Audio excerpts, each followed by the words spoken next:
I'm a big dog vet. I pull up on the block in a big Corvette. Yeah, riding around the field with a stick all black. Try with a stroke, we with all that. Yeah, yeah, yeah, yeah, yeah, yeah. Yeah, yeah, yeah, yeah, yeah, yeah. Yeah, yeah, yeah, yeah, yeah, yeah. Yeah, yeah, yeah, yeah. Ooh, made $1 million and I can't go back. Got a lot of jewelry on me, man, you can't hold that. 12 ask him better, tell him that I ain't so crack. Know your money long when your people can't afford that. I'm ballin', yeah. My mama told me that did my calling. I keep that stick, I don't do no brawling. Up and out the doors and let them all in here. Yeah, they all in here. Ooh, big dog. We come out the pound, so we big dog. Heavy patty go.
We're about to go crazy today.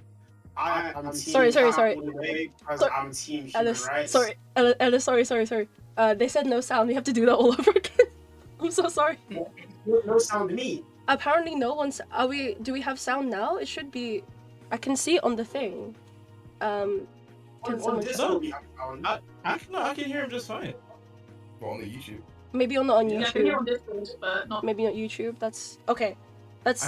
Yeah, real quick. Fine on YouTube. Phone off silent.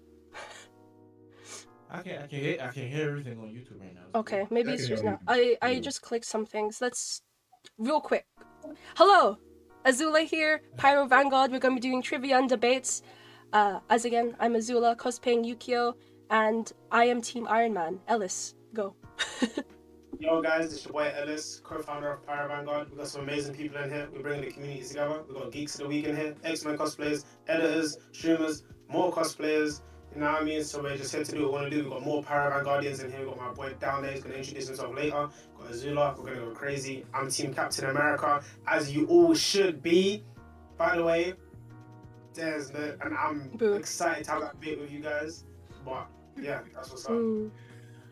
Alright, cool. I'll go next. What is going on, beautiful people? Is Gary May's name. I go by the name Alpha King. I am the most handsome in PyroVanguard. I'm also a co-founder. I am also Team Cap, but I'm only Team Cap because my boy Black Panther was on there and he wanted to smoke with Bucky. And wherever the smoke is where I'm finna be. Okay? He said, everybody up this pole. I'm talking about everybody. I'm gonna grab it right now. Actually, you know what? I don't want us to get demonetized. No, we ain't gonna do that right now. But yeah, Team Cap all the way because my boy Black Panther was on there. Damn, I'm really looking like I'm not moving. Patrick, you wanna go? Yes, hello everyone. So my name is Patrick, aka Justice Soltino, which is my gamer name. I'm a gamer, YouTuber, photographer, and fighting game commentator. I love games like Destiny 2, Tekken, JRPGs, and boomer shooters. The team that I'm on is Team Captain America because not only do I think he's both righteous and self-righteous, but I think that kind of like Metal Gear Solid, it's the belief of change from the outside. Because he started from the system, he started from the inside, but he realized that sometimes you have to be on the outside to get a better picture. Do you know what I mean? So sometimes you gotta change from the outside. I guess. Clem, do you want to go next? Hello everyone, I'm Clem. I am one of 4 Geeks of the Week. They're geeks. They get on my case for that a lot. I have always been Team Cap. Yeah, I'm looking forward to getting into. I'm assuming there's going to be a bit of a debate about that later on, so I'm going to say what I have to say. Fair enough. Mira, do you want to go? Hi everyone, I'm Mira on the Wall cosplays, and I'm a Marvel cosplayer. I do other things too, but Marvel's one of my big ones. I'm currently wearing some casual Scarlet Witch cosplay. I am Team Cap. A, because my girl Wanda, but also, you know, freedom for choice. It wasn't Bucky's fault. Tony should forgive him. So I'm gonna leave it at that. I don't know. That's crazy. I don't know about that. I think we'll get into that a bit later, maybe. Is anyone? I'm gonna take a sip of my water. Oh my god. I'm gonna get cooked here. Is anyone here that wants to introduce themselves that's, you know, actually Team Iron Man, or is everyone Team Cap here? Oh, one person left, bro. Santos, speak up, bro. Talk to the people. Oh, I know, but you're actually. all the way! Yeah. Obviously, Spider-Man's Team Iron Man, but Thank you. I'm Team Cap all the way. Human rights. Okay, never mind. Oh. So it's an 8v1, a 7v1? It's just me. It's just me. I like those odds. Oh my god. Okay, well, this is going to be a very interesting debate later on, guys. But anyway, first, we have our, as you can see on the screen, our Kahoot. So, if everyone is logged in, are we all good? Are we all logged in? Yeah, okay, so feel free to, like, if you have any questions or answers, whatever, anything you want to add on the wall, as I see you've added on yourself on the Discord.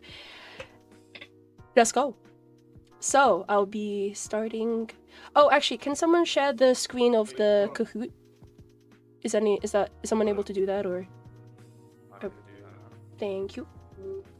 Because I realize they can't see on mine, for some reason, because I'm streaming it.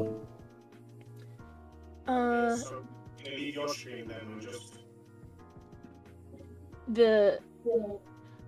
When I click on the screen to share the Kahoot questions, it doesn't show on the Discord's preview because I'm clicking it. So oh no, just for like chat to see it. So that should be fine, right? Yeah, for sure. Cool. Let's go. I hope you guys enjoy the answers. I try to make it hard, but not really. So 3, 2, 1. Okay, I lost the questions. Who is Wanda's father in Marvel Comics? Bracket. Is it Professor X, Maximoff, Magneto, or Hawkeye? I'm thinking Hawkeye. I'm thinking Hawkeye too. I was getting Professor X back. Honestly. Right. Can you say the answers again? The answer is they're on the thing on the stream. No. I couldn't see it. Yeah.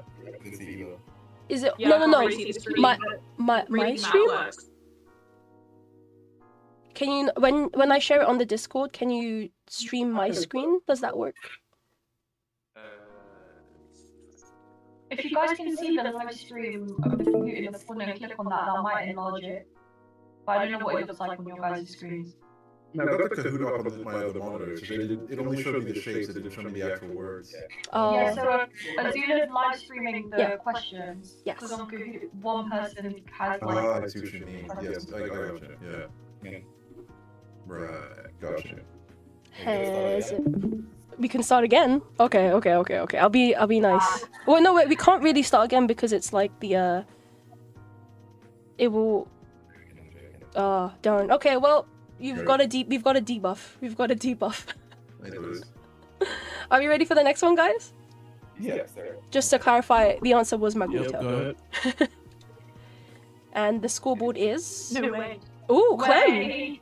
Very close, Way. actually. That's actually really close. We'll see who's like the biggest Marvel fan here, apart from me. I'm joking. Alright. Okay. What is the purple Infinity Stone? Is it power, mind, time, or soul?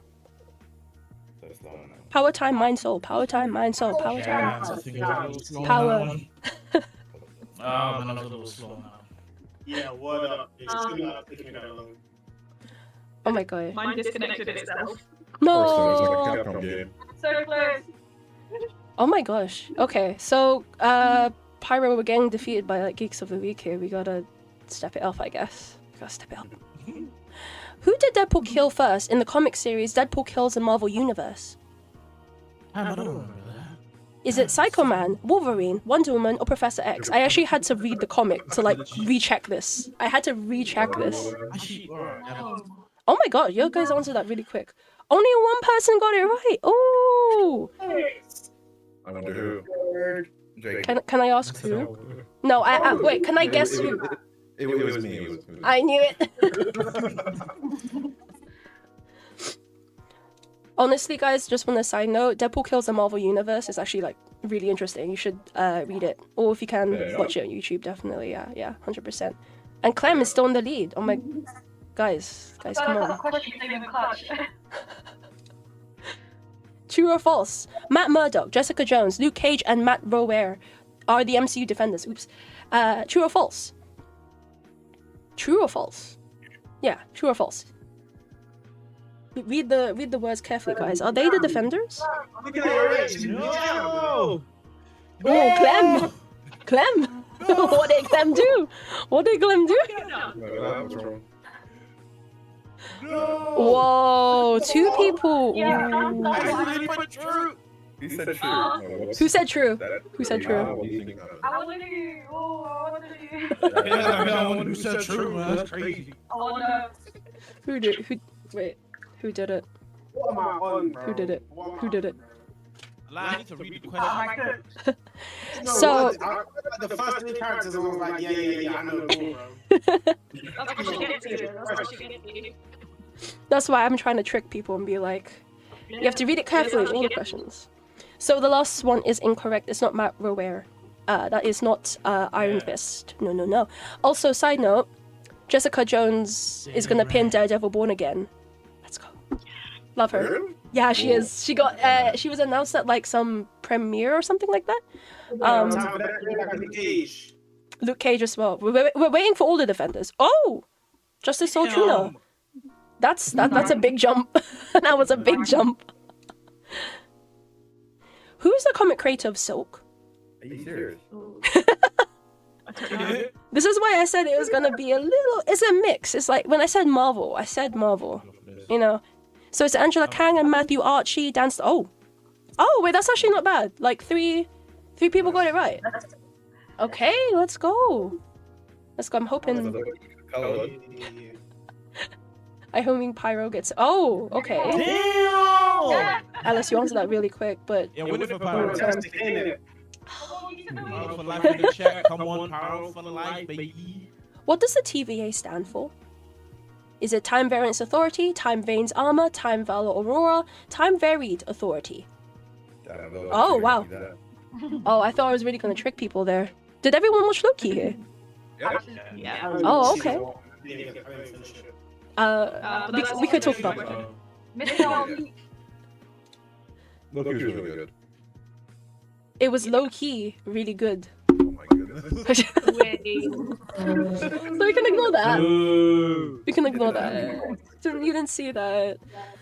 What are the name of Mark's altars? I also love Moon Knight, so if you get this wrong, I'm gonna be upset.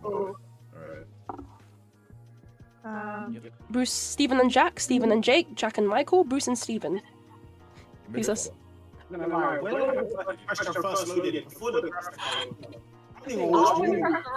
You haven't seen Moon Knight? That's my favorite one. No.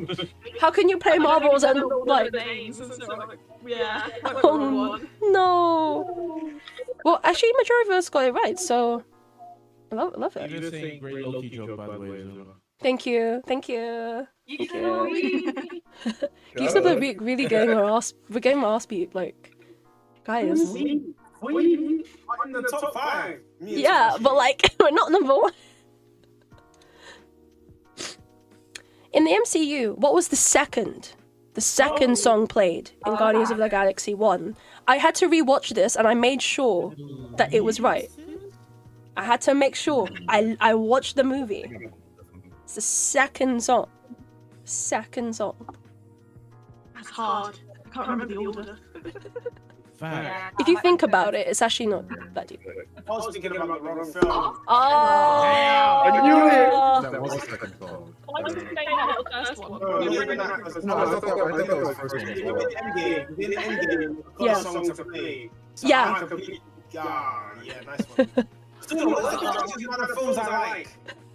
You'll see. Well, you should have watched I it. should have guessed. I should have guessed. One of the questions about a project I don't care about. That's a mistake. I should have guessed. Because I think How I knew dare. that was like the first song or second song. I should have just guessed. I didn't guess. Beyonce. Eva Beyonce. I know. I wish Beyonce played in Guardians of the Galaxy, but no. The first song was like. So let me just recap for everybody. The first song was like a sad song when he was like with his mum when he was about With when his she mom, was yeah. in the hospital, and then Oh, fast forward, okay. the second song was "Come Get Your Love." What's the second licensed song that played? I thought that was the question. What the second track was in the soundtrack? Because I knew that's the first licensed song that played. Yeah, that's true. That's No, but true. they do play a sad song, which is a licensed song, though. Mm. Yeah. Mm. I can't remember what it is, but I can vaguely hear it in my brain now. Fair enough. Yeah. Okay. Oh, well done. Guys, come listen to the song. It's actually really Yeah. good, honestly. I should have guessed though. Oh, Clem's on fire. Never Clem's on mind. fire. She's Fire Nation. Come on. Come on. Actually, Oh. Fire Nation, best nation. 9 out of 11 questions left. What was the 5th episode in What If Season 1? How was I supposed to remember that? I noticed this, because I literally just tapped it. You've got the magic know touch. what? Clem. Oh, Yeah, I do know it. Clem, you really actually show magic. Like, what is this? What if zombies? Yeah, I didn't watch the show. You didn't Oh, watch the cool. show? Bro, It was oh, good. That was actually the best episode. Yeah, I feel for season 1. Oh yeah, I think, not gonna lie, hot take. Season 1 was the best of What If. Sure. Season Agreed. 3, Agreed. season 2 was good, but season 3, yeah. What If Zombies? Watch that. We've got 2 questions left, I think. And guys, we're getting close. We're getting close. So, Damn T, where'd you go, gang?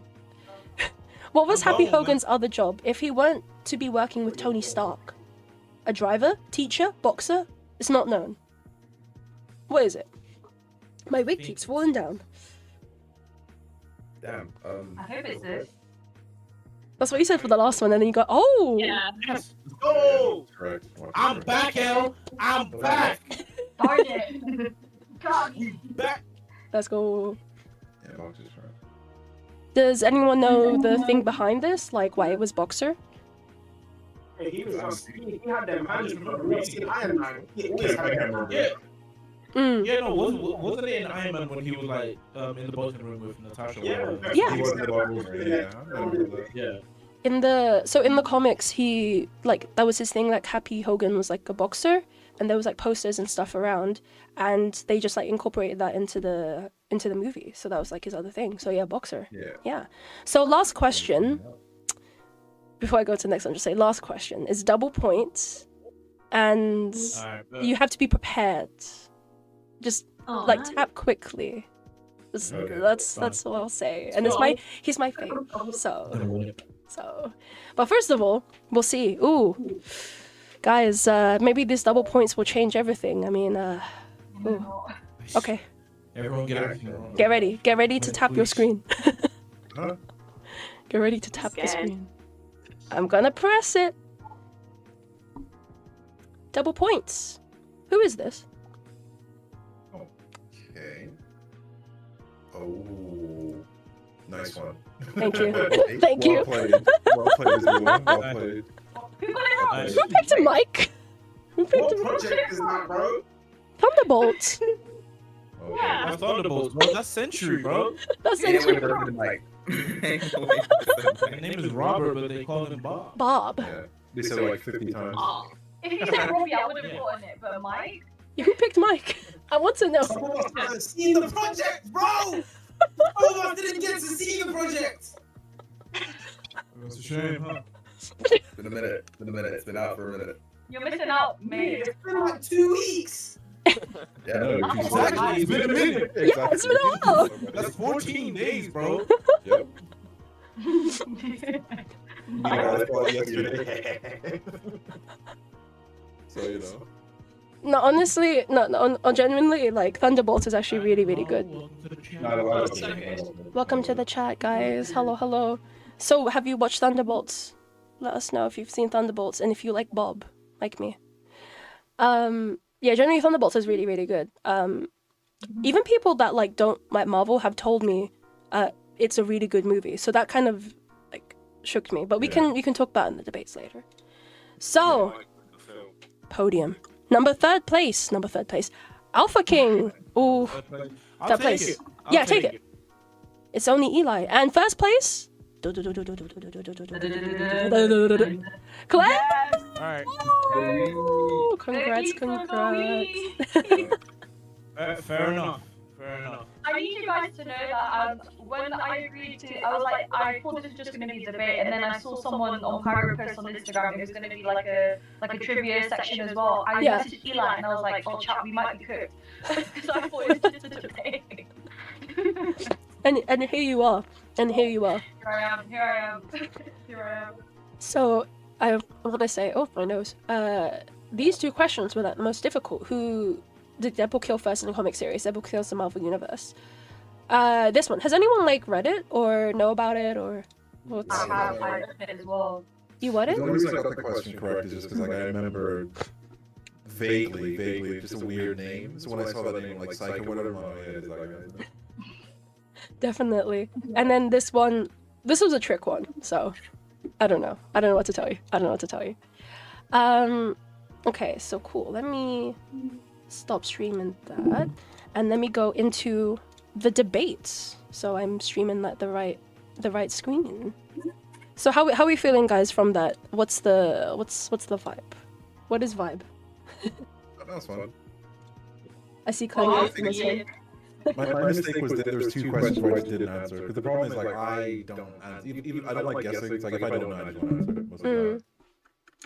Oh, it doesn't. The worst option to do. I mean, I guess like a quiz like that for me, it's like I'd rather know nothing than be wrong, if that makes sense. Yeah, that's true. Yeah, I suppose.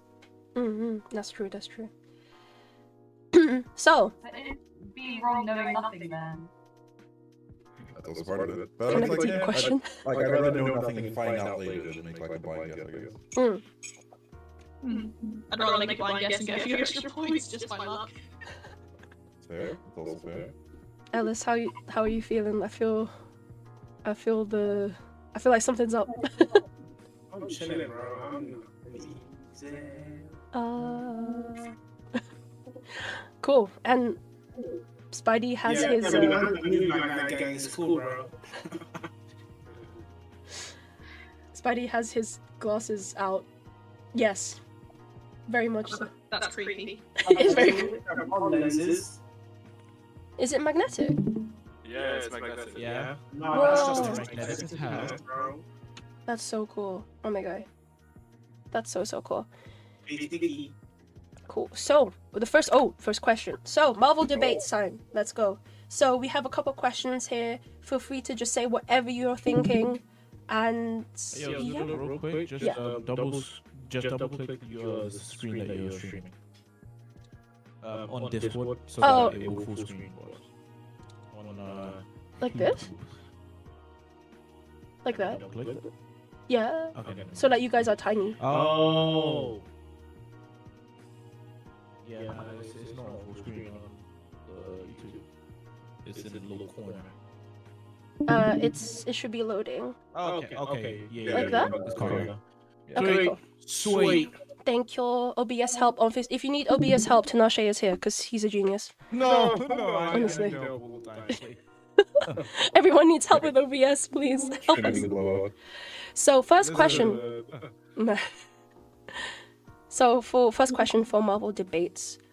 So this is a bit of a tough question because I've been wondering it, and you might be surprised at my answer, but I'll let you guys answer first maybe. So first question. Should RDJ have been cast for Doctor Doom? No. No. Wow. Oh, okay. Never mind. I was kind of surprised at that. Okay. Okay. Wait. Does it have to be yes or no answer? Really? Sorry. Is there nuance allowed in this debate, or is it just like yes or no answer? I think Yeah, honestly, speak your mind. Like, I'm actually surprised at everyone's answers. Wait, Ellis, you said no first. Can tell us your thoughts? What are your thoughts?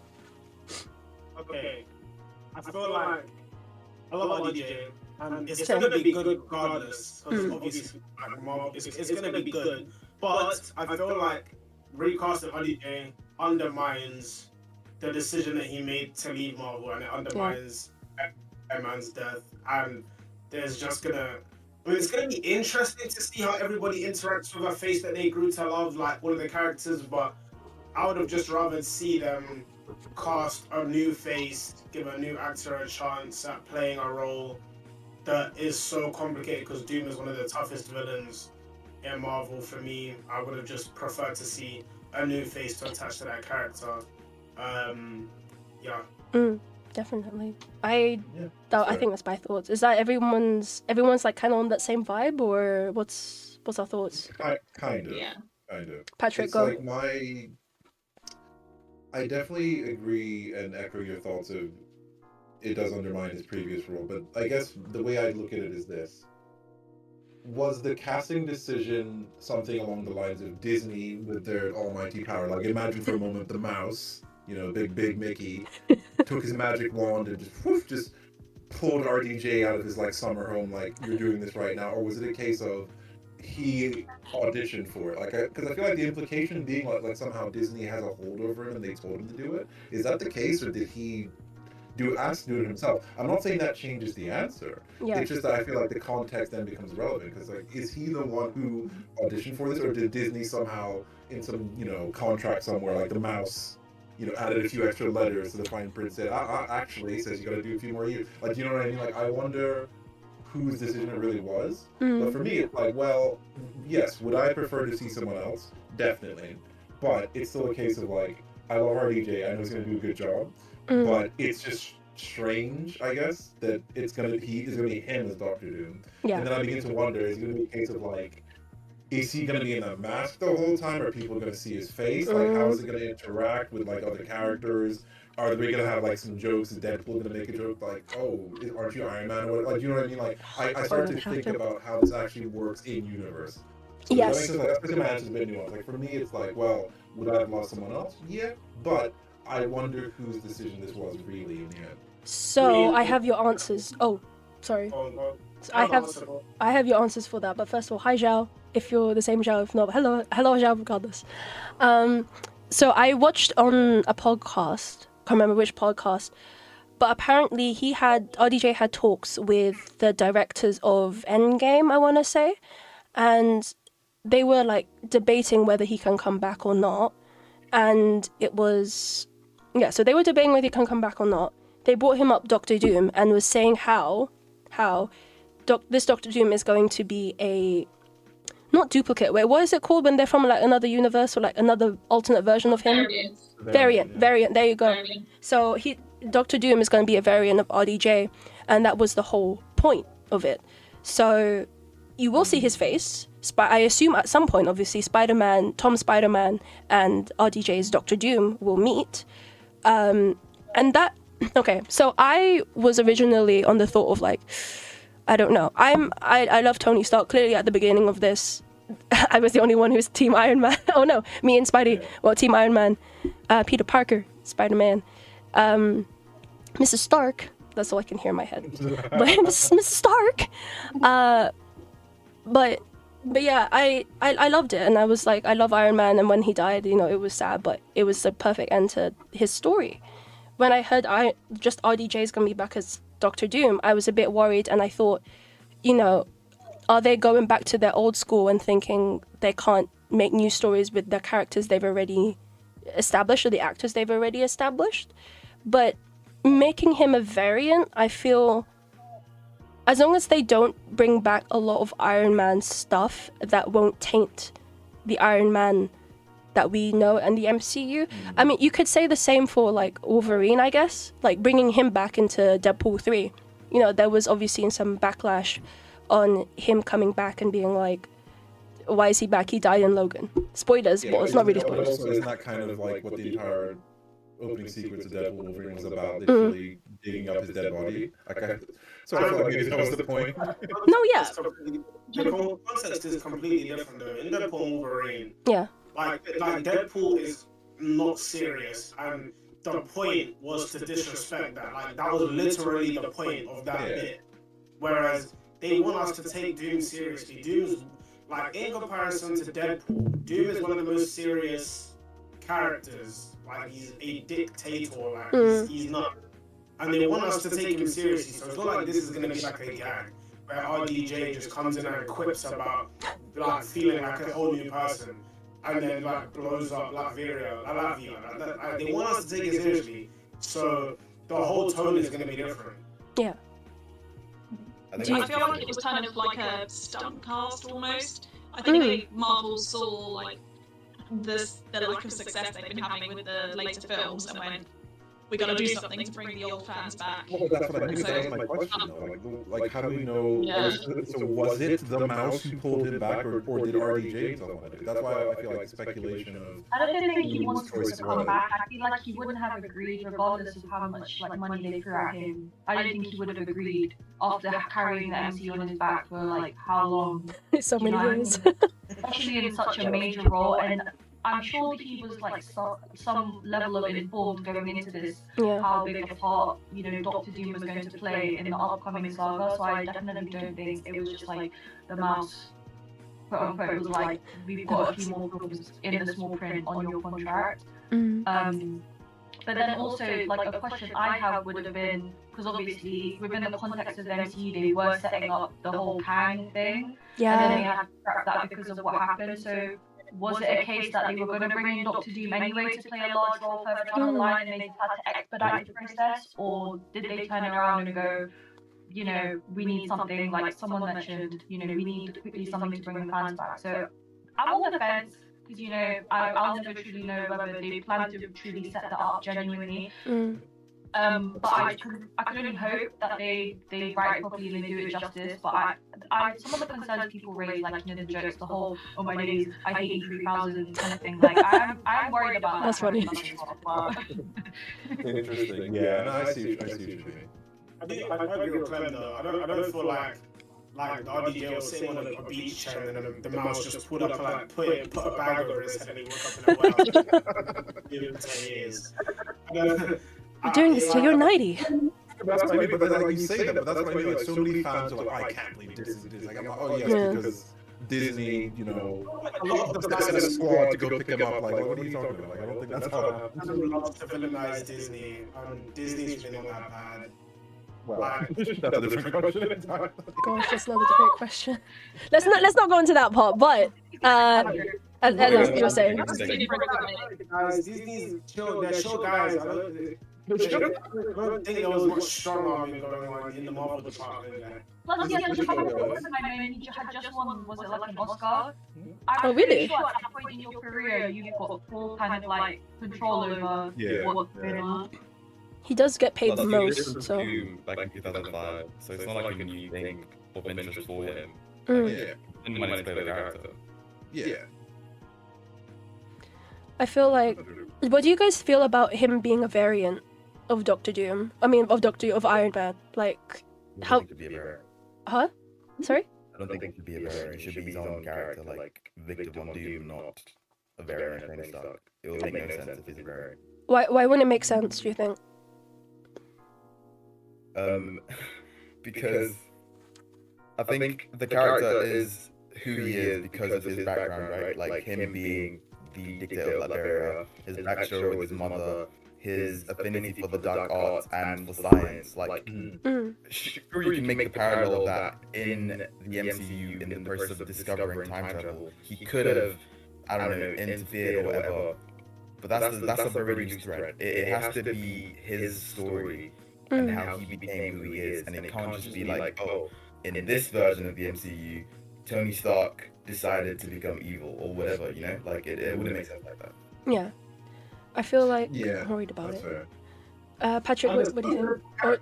Traits that get like blown away if you was to really do it like that. Like, there's a lot of origin-based things that are just not making sense.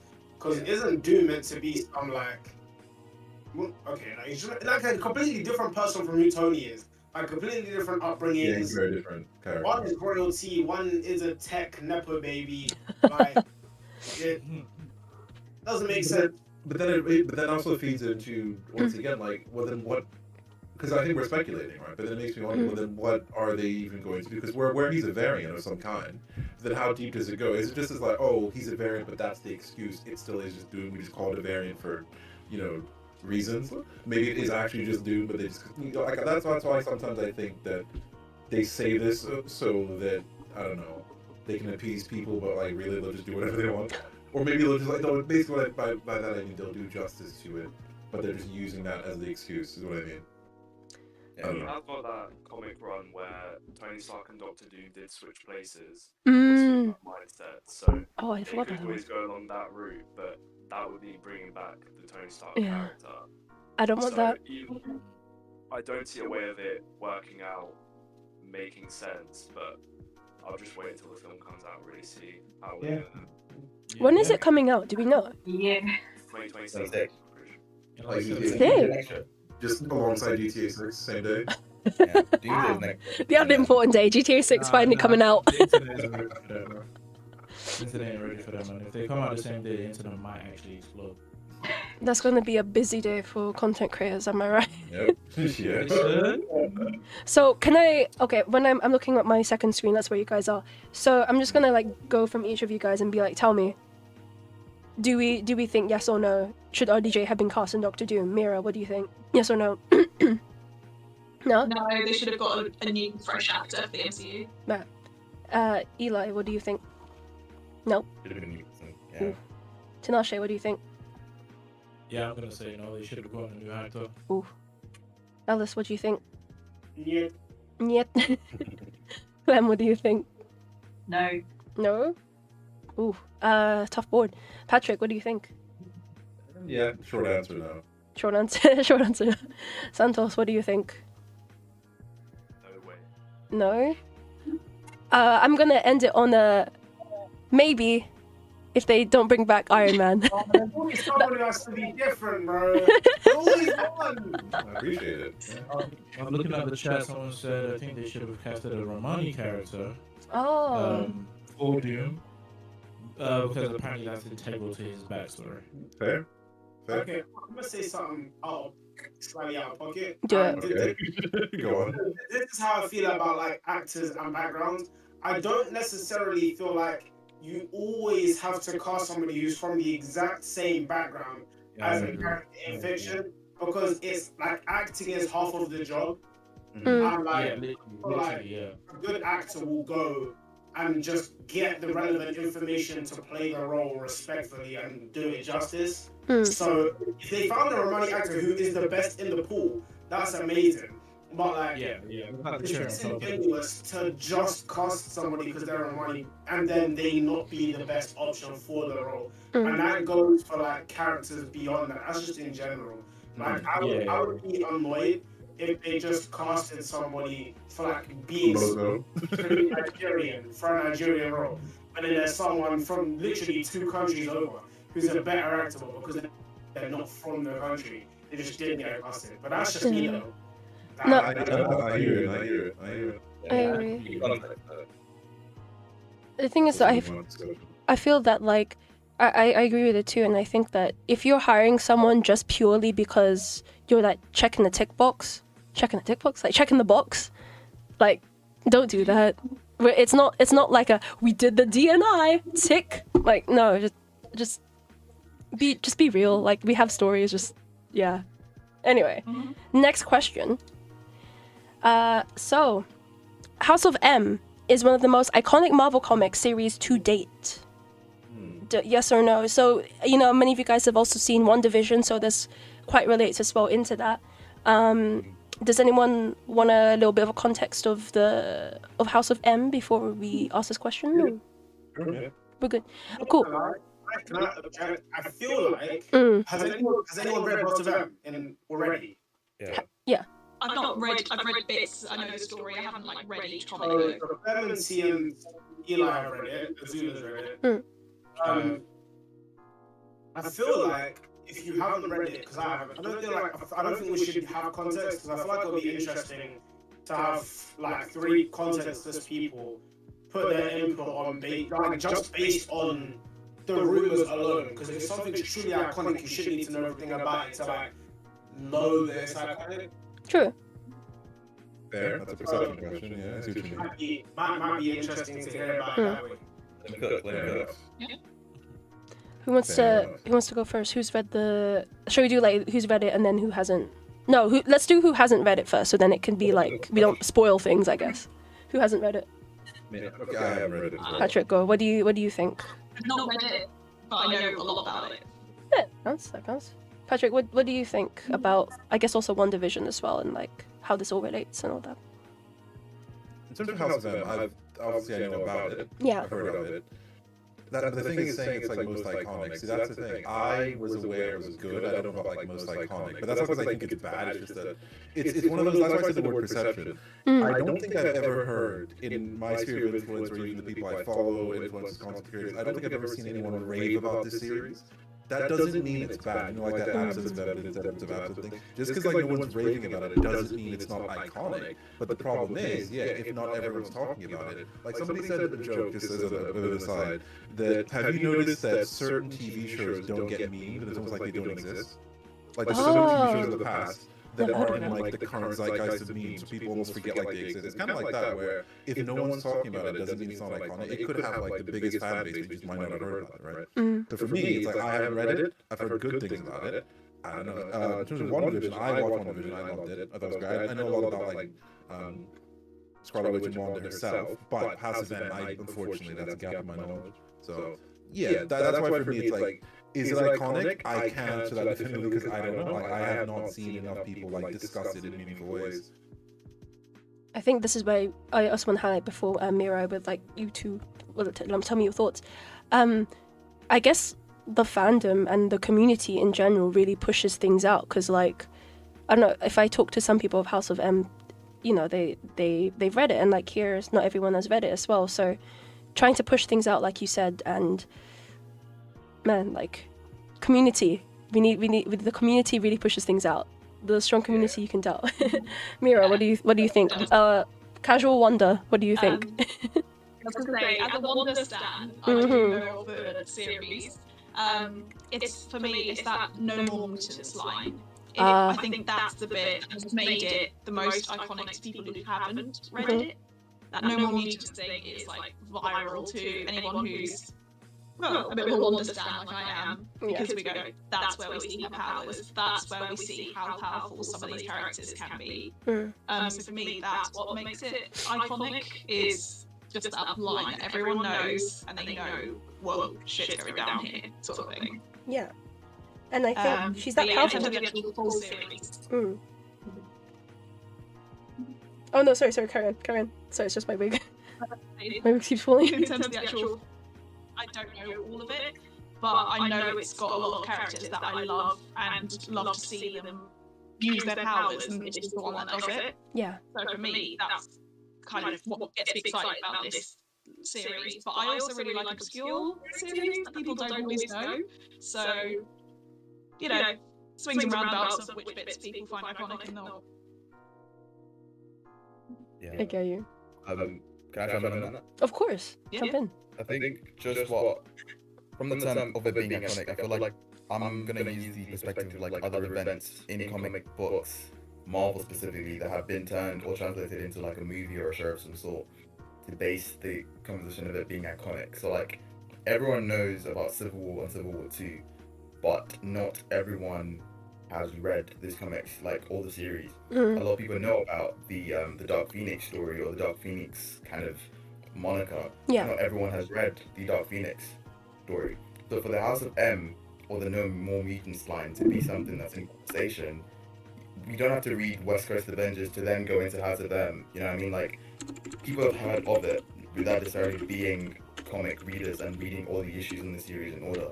So for me, I would say on that basis, it's not the most iconic because like Infinity Gauntlet exists and other stuff like that. But I'd say it's up there in some of the most. It's top 5 for sure, I'd say. But yeah. Does anyone else have anything you want to add? Yeah, I mean, I agree. I was just gonna say that I agree. Like, you don't have to have read certain things for it to be iconic. Like, you know, like Infinity War and even like Secret Wars and stuff like that. Like, people are really looking forward to it, even though they haven't kind of like familiarized themselves with the source material. Definitely think the no More Mutants thing is iconic. But I also think about how a lot of people have told me they didn't really see Wanda as like a tragic character before House of M, and obviously they translated that into WandaVision however they could without, you know, Magneto and all of that. Which also I think removing Magneto as a dad in the MCU kind of like it takes away from. I mean, it doesn't take away from the emotional impact because they translated it well, but I think, you know, the comics are iconic because they add that level to it, and like there are certain things, and I don't want to go too much into what happens because. I don't want to go too much into what happens, but there are certain things I think in the writing that like they did better in WandaVision, but I won't go too much into that right now because I'll leave that out. I mean, you can if you want to, like, you know, say your piece. How they resolve the whole thing with a certain character remembering on their own, it's a little bit. I don't know. It did feel a bit lazy compared to what they did to WandaVision, where there's like certain clues sprinkled in, and then a whole kind of, you know, team band together to figure out what Wanda's doing, and then you've got Agatha doing her little thing in the corner as well. I think that was quite cool. Mira, do you have anything to add on the Agatha thing? Because that's all I'm remembering back in the day, or. Yes, so yeah, we did the premiere together. If anyone's confused, we were part of her coven. Yeah, I think adding Agatha was such a clever move for Marvel to add her into that. First of all, because they cast Catherine Hahn, who made the character. Love her. Like, everyone loved her, as far as I know. But I think adding Agatha to the more magic side of things. Yeah. Because we've seen tech, we've seen, you know, super serum, and I think this was the first time we saw proper magic evolving, which created a whole new path for the MCU to go down, and then obviously evolved into Agatha all along. Yeah. So for me, I think that was so clever to do it that way. Definitely. And I think that and in Agatha all along, it really shows how dark the magic can be, because that, and also what's the Doctor Strange one? Wait, what's the Doctor? Madness. Yes, that one. Multiverse, yeah. I mean, everyone remembers the iconic bit when Wanda's like coming out of the mirror, right? And also the head snap. Spoilers, but not really, because it's been a long time. Yeah. But you know, I think I want to end this saying like, Wanda's iconic. Just say, because I'm not biased or anything. But, like, I think Wanda's iconic. I am. Oh yeah, proudly. Love that. Does anyone else to add anything before we go to the next one? I think that the only thing I'll add is when you use the word iconic, you know what else is iconic? Well, the Spider-Man clone saga. That was iconic. Oh. Okay. Okay. Maybe not for all the good reasons. No. Patrick, explain. Well, no, there's nothing much to explain. It's just that, like, when you add stuff like clones to the mix, like, clones, like, time travel are one of those things that messes with, like, the purity, quote-unquote, of stories. Yeah. So that saga is iconic in the sense of, like, you're having fun with this character, and then you add the concept of clones and it messes with everything. Like, that's all. So I won't ruin it for anyone who wants to read it. It's like, if you read it, you'll see what I mean. I see. Sufyan on the chat is saying this might be a hot take, but I think a storyline like King in Black or Maximum Carnage is a lot more iconic than House of M. Oh, Eli, you're shaking your head. I don't even read comics like that. And I literally last night when I was out eating, my friend made a House of M reference that I only just found out by being here and listening to this was a House of M reference, because he said it and the joke went over my head. And it just clicked now. What was the reference? The same, you know, the No More Mutants. Oh, okay. Yeah. It's a joke, and I was like, "What the bleep are you even?" I don't get where we're going right now. I just said it like this when he said it. But then now the joke is funny because now the context. So now I need to call and apologize, but. Like, so even that's what iconography is, though. Like, when it makes its way out of its own medium and it's just there. Like, I'm not even a Mutants fan that much, beyond like a few heroes, and it's still making its way to me. That's what iconography is. I ain't hear nothing about no absolute carnage outside of the Spider-Verse fandom. That's just me though. I can only speak for me though. Hey. That's fair. That's fair. Even most Spider-Man fans haven't read said issues or said stories. I'm just gonna do that. Just gonna do that. That's also true. No, Ooh, she's got this one. Love that. The next one. So we've got a couple more questions. Our favorite one's gonna come in a sec, but this one I kind of had to do for the Netflix now Disney Plus fans. You know, if you don't agree with me, I don't know what to tell you. So, Frank Castle and Karen Page should end up together in the MCU. Who wants to say your piece first before I go on the long run? I mean, that's exactly what they're alluding to, though. So whether we want it to happen or not, I think that's exactly what's going to happen because obviously you saw. Wait, hang on. Have we all seen? Have we all seen Daredevil Born Again? I have not seen both of them. Damn, Patrick! Patrick! I was hoping that you would.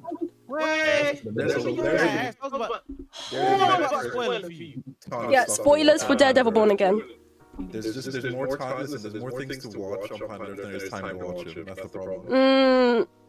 No. Watch after this. If anyone hasn't seen it, watch it. Watch Daredevil Born Again. It doesn't take too long to get through that. Born Again. There's not loads of episodes. I believe it. Yeah, just watch Born Again only. You don't watch the other one. You can literally binge it in like one day. Yeah. And you should. Okay. Well, no, so that's a whole nother take.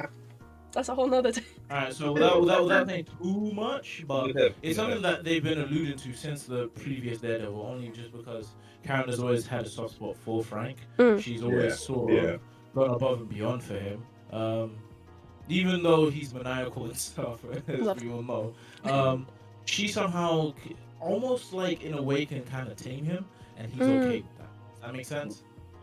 So he very much does have a soft spot for her, but I think maybe it might just be because he might see qualities from like his previous, now dead wife, in her, or like, you know what I mean? Like, he definitely sees some sort of family-like qualities in her, which is why I think he warms up to her, and eventually he warms up to Daredevil. Like, to be fair, I think maybe with Daredevil it was just more respecting, but with Karen, he definitely does warm up to her because he's very shut off, as we. So I think that's what's being alluded to. So I don't think it's a thing of should they end up together. I think they're just gonna end up together because that's how the MCU is going. Fair enough. I agree, and I want that. Are you sure? We are sure. Can I give a take? Give your take. Because I haven't watched the full thing, but obviously I'm aware of the relationship from the previous stuff. Yeah. But I have it. Okay, let me back up a bit. So, ladies and gentlemen of the jury, I would like to believe that a lot of the statements I've made thus far have been in good faith and well reasoned, as I would like to, of course, impart fair information to everyone. However, what I'm about to say next may be a nuclear take. I'm talking like sunspot take. I'm talking like. Patrick, I don't know if we're gonna be friends anymore. No, just bear with me. Just hold on. For me, it's not so much about whether or not I think Frank Castle and Karen should end up together. My take is more about the nature of OTPs in general and just pairing in general. Okay. In that I have a bit of a resistance to characters just ending up seemingly not out of nowhere, but like I have a resistance to it in that I feel like sometimes stories are really strong when they can have characters have a bond that goes beyond specifically a relationship, and I feel like when so often stories, because people love it and that's fine, and listen, I love it too, I'm not saying I didn't. Yeah. I feel like stories go out of their way to create a relationship, and to me I'm like, you really could have created a special bond between these characters that wasn't necessarily romantic. And I feel like, I'm not saying romance ruins it, because romance is like, it's not worse or bad, it's a different turn in the road. And it's like, I like to see strong bonds, but we don't always get that because I feel like maybe it's too difficult to ride or whatever. So for me, it's more Like like Natasha and Bruce. yes, exactly. Oh, exactly. yeah. Okay, I can see That's a that. very good point. Yeah, Yeah. like I like to see stuff like that that's very nuanced. So for me, it's like I don't hate pairings, but it's like every time a pairing happens, like well, all right, like it's like you almost had something special, and then you went for the easy route, I guess. So Yeah. does that make sense? Like, I know for some people that is like anathema, that is like venom, it's poison. Oh, how dare you mess with my ATPs? How dare you mess with me? You know what I mean? Like I understand. Yeah. That's why I think it's a nuclear take, but I don't know. Great take. It's a great take. We're still Yeah, friends, no, Patrick. it's Don't worry. Well, That's good take. yeah. Lucky, I was about to put you in jail. No? I know. Man, put this down. Had the Mjolnir. Yeah. Yeah, it's my guy. Oh, Mira, go. So I'm personally a fan of relationships that have like taken a while to build up, which I think these guys have. Also, Definitely. I'm kind of when they get characters who like need something from the other person emotionally. So, for example, Star-Lord and Gamora. Star-Lord gave Gamora that fun that she was missing, you know, and she gave him the more serious outlook of life that he was missing. And I think that's what's going to happen with Karen and Frank, because I agree. I think the MCU is heading it that way. You know, they're going to end up together. Yeah. But I'm here for it because she is softening him. She's making him think about things that before he wouldn't have. He would have just gone on a killing spree. And then vice versa. He's giving her a bit more, you know. I don't want to say power, because that's like she didn't Maybe have like power before. She did. stability or like yeah. real lifeness. I don't know. Yeah. You get the vibe I'm getting, right? Yeah, but I think that I like pairings that, like I said, they balance each other out for give them something that they may have been missing before, which I think this is one of those. You're It's right. all about balance. Perfectly balanced. As all things should be. As all things should be. Of course. Show. Smile. Spoilers for I don't know, because okay, do you guys mind spoilers for Daredevil Born Again, or am I doing this with like half my essay? Go ahead, it's fine. Okay, I don't know. Okay, spoilers. If anyone in chat, like, I warned you, go watch it. I mean, you can still watch it if you want to, whatever. In the old series, like was mentioned, you know, Karen did have a like soft spot for Frank, and he opened up to it. And then when you watch Punisher, it really shows there. The bit with the flowers in season 1's like, oh, I'm an old-fashioned guy. I'm like, yeah, just say you love her, man. Come on. But I feel like they do. Is that all we have to do, bro? Just give flowers and that's it. You got us. Don't tell random girls you love them. Please don't. No. Please. That's not the way. You're not Frank. Is that a game? I think that's a game. Pull up the flowers. Like an 80s movie. I mean, we do love flowers, but you know. I'm a tank and then some flowers. Imagine. To be fair, I'll take the tank. Yeah. Bet. But yeah, like the relationship and like the openness he has towards Karen is very interesting, I feel. And what we talked about OTPs, I was a big OTP shipper. I was a big pepperoni shipper. If you know what that means, you know what that means. But you know, it's OTPs. I think this works because they rely on each other, they have each other. I think it wasn't even planned, because in Punisher season 1 of the Punisher seasons, there was a bit in the lift, and it's that popular gif you see when they like have their heads next to each other, or like they just ran away from a fight. That scene, I'll put a picture up somewhere in the edit, but apparently it was that scene that they were like, oh, maybe something could be here for Frank and Karen. And the way he says to Micro that, oh yeah, how would you feel if like your wife got hurt or something? It's like, yeah, that's how I would feel about Karen. But it never got quote unquote finalized or officialized, I guess, in Daredevil Born Again. So to see that is really cool. However, and you know, I kind of hate this because I love them together. Will they end up together? Like officially? I don't know, because the whole thing I think is with Frank and angst of he's looking at Karen like he could be with her, but because of his lifestyle, it's like that choice, and they both know it, and that's why I feel there's that tension. And Matt can sense that and be like, there's something here, clearly. And in the scene after, with when they were looking in the files and stuff, there's that back and forth between, like, you know, she's kind of like with Matt, and they're kind of flirting, I guess, and then, but she obviously likes Frank and stuff, so we don't know. We don't know. Well, should they end up together? Yes. Will they? I hope. I don't know. Anyway, that was my rant. But I would also like to show you guys, Deborah Ann Wall, the lovely Deborah Ann Wall, posted this on Twitter the other day. And I was there like gobsmacked because I didn't think they'd actually address it like this. But she did a poll, and clearly you can see who I voted for. Who is your pick for Karen? Matt Murdock, Frank Castle? Karen doesn't need a man. In my opinion, she doesn't need a man. She doesn't need a man. She might want one though. Yeah, exactly.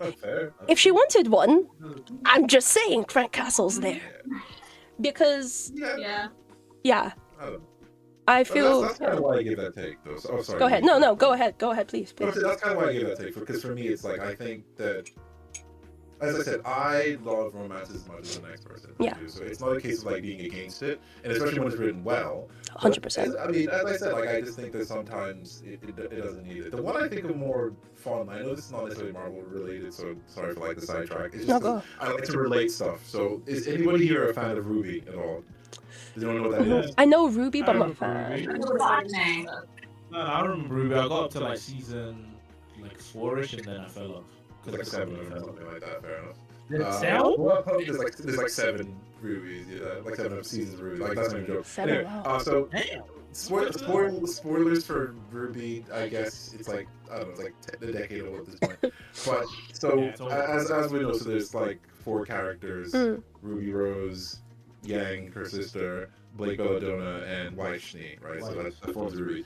Yeah. The thing, and like they're basically like the Ninja Turtles in anime form, pretty much. You know what I mean? Like a bunch of dumb teenagers saving the world using powers and stuff. But that's what's fun about it. Like that's why it's enjoyable. Yeah. But one of the contentions in the fan base was an OTP that seemingly came out of nowhere. That is between Blake and Yang. Okay. And for me, so let me be clear. A lot of people had issues with it for other reasons. The issue I had is like, well, they're not the Ninja Turtles anymore. Like, if they get together, that kind of ruins the whole dynamic. Does that make sense? Like, I love all the clash of nuances. Like, Weish is snuck up, like rich girl, but she learns to be humbled. Blake has problems being a faunus, which is like a half person, half animal, and how she learns like interact with humans. You know, Ruby's a leader, she's got all this power, whatever and so forth. And that's well and good. It's just that, like, I feel like when you throw romance into it, it's like now it's not the Ninja Turtles anymore. Now it's like you know what I mean? Like that's kind of how I feel. Where it's like I appreciate romance when it's really earned and well written, but sometimes they just throw it in because the fan base they need it. They want it. Fan base, they want it. Like they tried with Widow and Hulk, which was none of us wanted Widow and Hulk. Wait, Widow and Hulk? Oh, yeah. Okay. No, tell me your thoughts on that, Mira. Yeah. Tell me your thoughts. What about this? It was like you know the point we're making. It was yeah. Was it felt like there was no context to it. Just appeared. Yeah, exactly. Like I don't remember them like giving us hints or anything. It was just sort of, by the way, the sun's real low, buddy. Touch my hand. I don't know who he is. You were down for it, really? Oh, okay, go ahead. I needed to see my boy Bruce Chest come because he was depressed as hell. I was down for that. I don't know any of that. What he needs is therapy, not now. Nah, gang. Bruce went from being miserable to being a Rizzler, bro, in the space of Avengers. It wasn't until Thor Ragnarok that he really, kind of like embraced it. Actually, no. I think Thor Ragnarok is when he really found his happiness, but.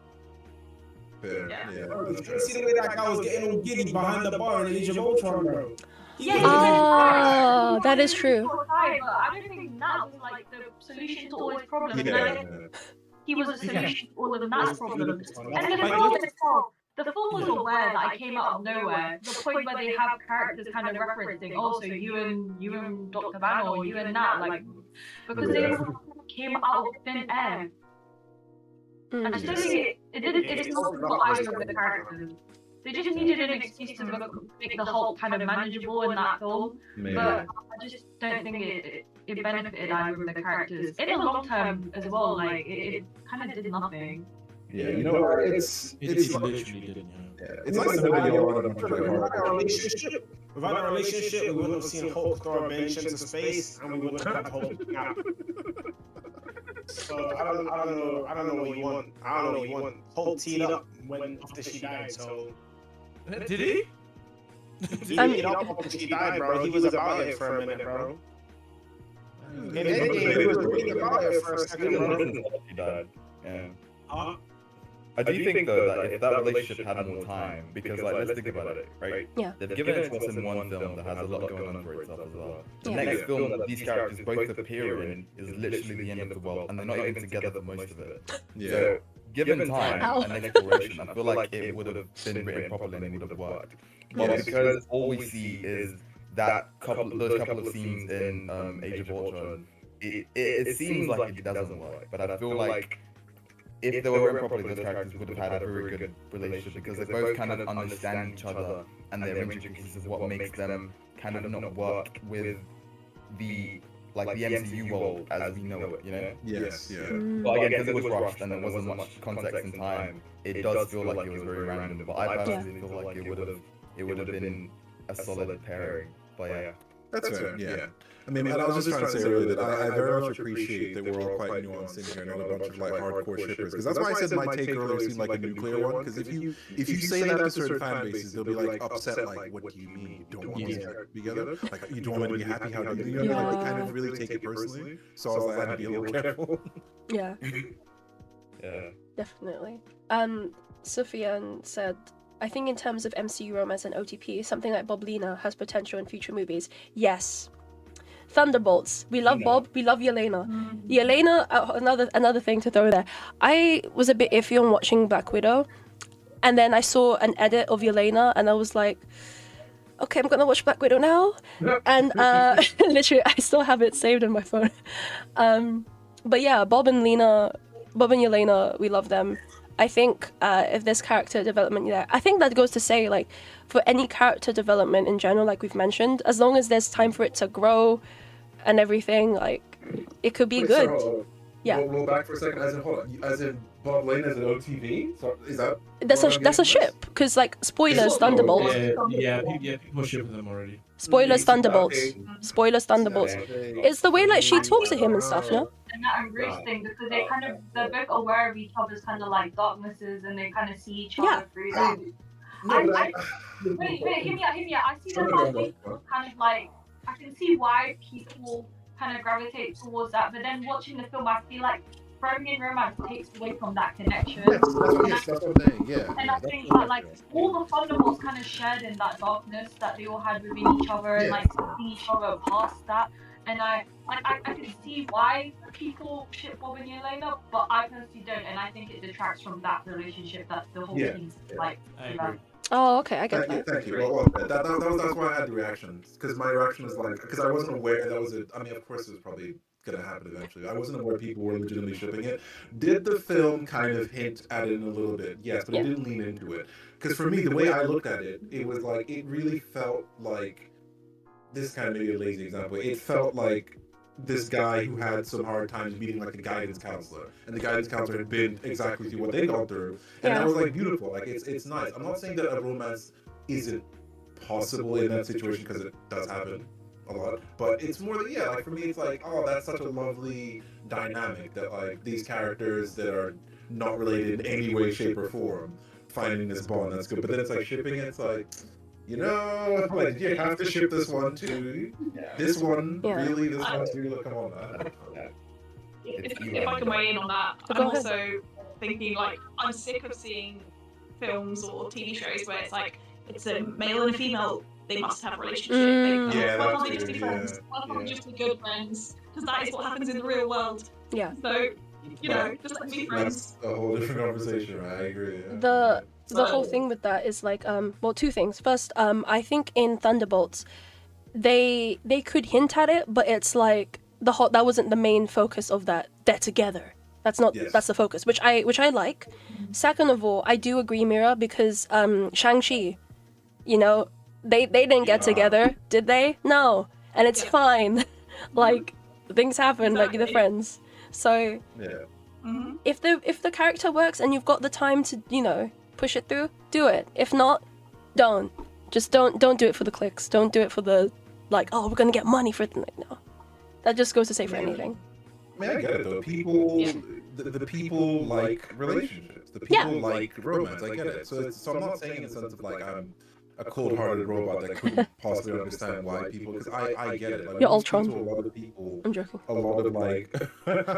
No, you know what I mean? When you speak to a lot of people, and I don't want to say casuals in a derogatory, but what I'm saying, like, a lot of people who just, like, watch content in general, they love to see that. They love the feel-good, cathartic feeling of people getting together. I'm not saying that's a bad thing. Yeah. So it's, like, almost in a way, as when you have fans like us being like, oh, but why'd they have to do it? Like, people probably wouldn't understand that. Like, what's wrong with it? What's the harm? And I don't think there's a harm. I don't think there is. Like, people, for them, they don't really, in a way, they don't care about the sanctity of it. They just want to see something that makes them feel good. And I don't think that's a bad thing, but well, you know. That's what it is. Anyway, our favorite question. I put this one last minute. So, right, Santos, I need you to pick a side, man. Team Iron Man or Team Cap? Are you with everyone else or are you with me, Iron Man? What's the Santos? Tell me, Iron Man or Cap?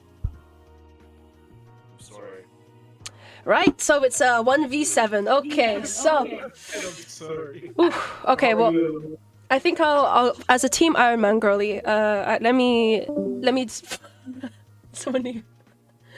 Oh no, Clem. One Azula versus 100 Cap fans. Basically. Whoa. I didn't tell the Cap fan. Relax. Yeah. That's... It's two different things, bro. Okay, I'm glad we said that because that is true. Okay, I guess as the only Iron Man fan here, Team Iron Man fan, as only Team Iron Man person, let me go first, and you guys can fight me because everyone else is Cap. Hit me with the shield or something. I don't know. So I think that Tony was thinking with his head straight because it was basically like. He had all the facts of like, you know, this is the reason why his parents died. This is the... Yo, let me go first! Let me go first! This is opening statement. This is opening statement. Opening statement. Okay, I'm fighting here.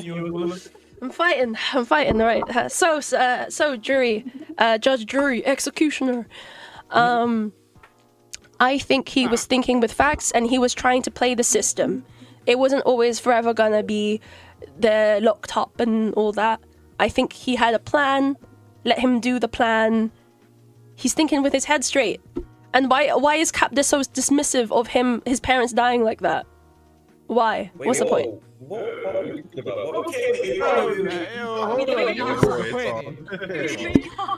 Okay.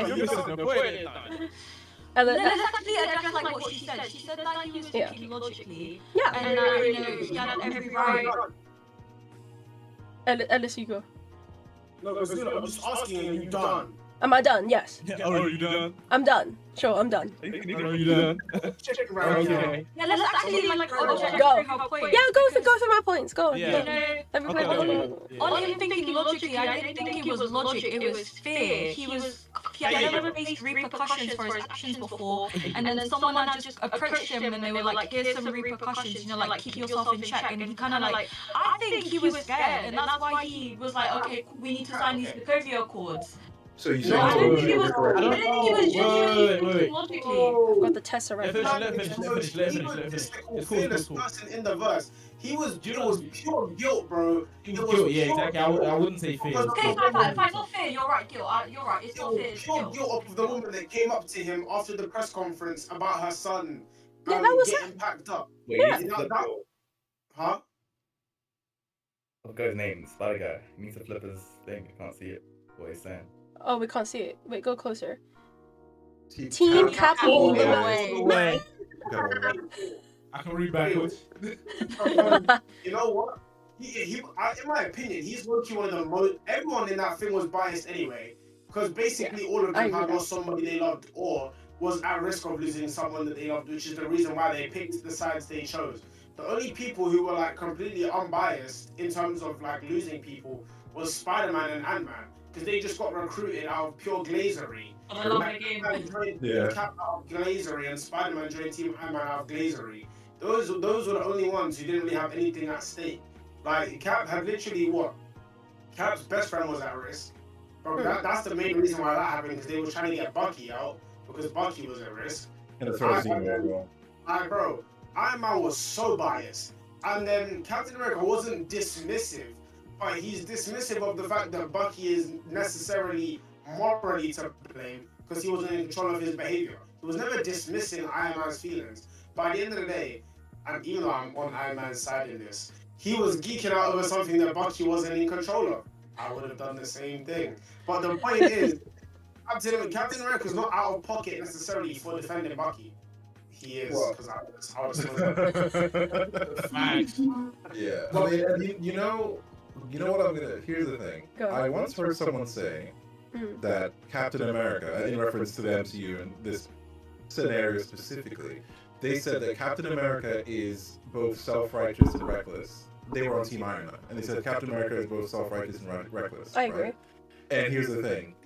I actually agree 100%. Thank you. Yes, I'm Team Cap, but it's like, of course he was self-righteous and reckless. Like, but I think that's the point, because it's like he needed that moral center, because a lot of forces around him were saying, hey, you should do it this way because X, Y, and Z. Iron Man was behaving off of guilt. The Sokovia Accords from, what's his name? Oh god, I was gonna say John Hurt. That's the actor. Why am I forgetting the character's name? From. Thaddeus Ross. Yeah. Thaddeus Ross. Thank you. Because I was gonna say John Hurt. That's the actor. Yeah. So Thaddeus Ross was bringing the Accords. Like, there's all these external factors going on, but he had his own moral compass to guide it, and I think that's what's good. So he is 100% self-righteous, and I think that was the clash between him and Tony in that respect. Because I think Tony was self-righteous too in a different way. I just think that it's like, as I said earlier, he felt like he has to change something from the outside because he doesn't want to lose his friend. He knows that Zemo is a threat. Like, he didn't know what Zemo's name was, but he knew that something was going on. Yeah. So like, there's all this like stuff going on that he couldn't operate in the system to do, and he knew they would like shackle him, right? But then I do think that he is self-righteous. And I think that sometimes people who get caught up in whether or not Cap was right or wrong, or like Team Cap or Team Tony, they often they look at it more in like a sense of like who was correct in the situation. I think that's the problem. I actually think that Cap was wrong because he was self-righteous 100%. He was reckless, and his actions did cost, for example, the lives of several people. But that doesn't mean that what he was doing was like. He was trying to do the right thing by him and by the right thing by Bucky. He was trying to, especially in the end, because like when it became like Super Soldier Blood, it was like bigger than everyone else. Fair enough. But and also, of course, but what Captain America was representing was what was right. Yes. Yeah, and also it cost Brody his legs as well. That's another collateral damage. Yeah. How much more collateral damage are you gonna get? That was completely Tony's fault. Yeah, I mean, yeah. Patrick, go say what I'm thinking. What do you mean Tony's fault? He missed because of Wanda. Yeah, it was Wanda. I love Wanda, but she did it again. Wanda was in trouble, and then he got lost in translation, and he shot the wrong thing. No, he didn't. Falcon dodged. He would have hit Falcon. Falcon weaved. He did the right route. If Tony never told him to take that shot, then nothing would have been. The shot was too lethal. He miscalculated it. It wasn't supposed to take anyone out completely. He even said, "Take him out." Yeah, I'm watching it right now. He's watching the scene. Let me get back. Yeah, say your thing. Yeah. So I think, what do you call it?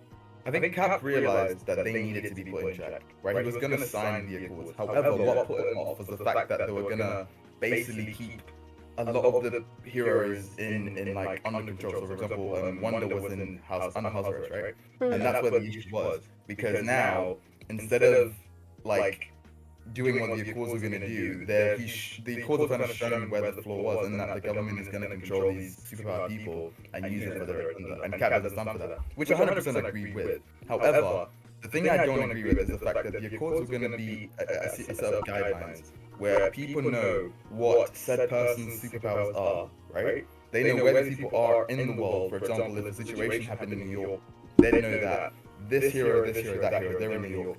They can get there fast, right? They'd be trained on how to handle collateral damage, right? A lot of the fights in the MCU right now that we've seen, they end up doing a lot more damage than actual saving people. And that's not necessarily their fault because the villains obviously are in charge. However, if they're trained the way, like, I don't know, firefighters and police are trained to de-escalate situations, I feel like there would have been an easier, a less collateral damage way of saving the world. Now, Tony was on the guilt, but Tony's whole thing from the start has always been to stop being a hero, to have an overarching protection so that he's not necessarily the one doing the hero work. But Cap refused that. Cap was like, every time someone tries to win the war before it starts, innocent people die. Innocent people die anyway. But if there's protection, you can reduce the amount of people that are dying because there's a deterrent, right? Yeah. He wasn't for that, and that's why they weren't able to communicate properly. So both of them are in the wrong, 100%. I think the Accords should have been done, but not in the way they were done in the MCU. Not in the way they were done in the film.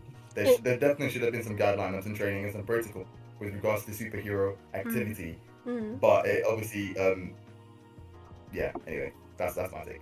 Also, the reason I used to be on Team Iron Man was obviously because of all that. But the reason I can't pick a side anymore is because the minute anyone's feelings get involved in the situation, for example, obviously Tony with his parents and all that stuff, he literally hides the real reason he's hiring Spider-Man.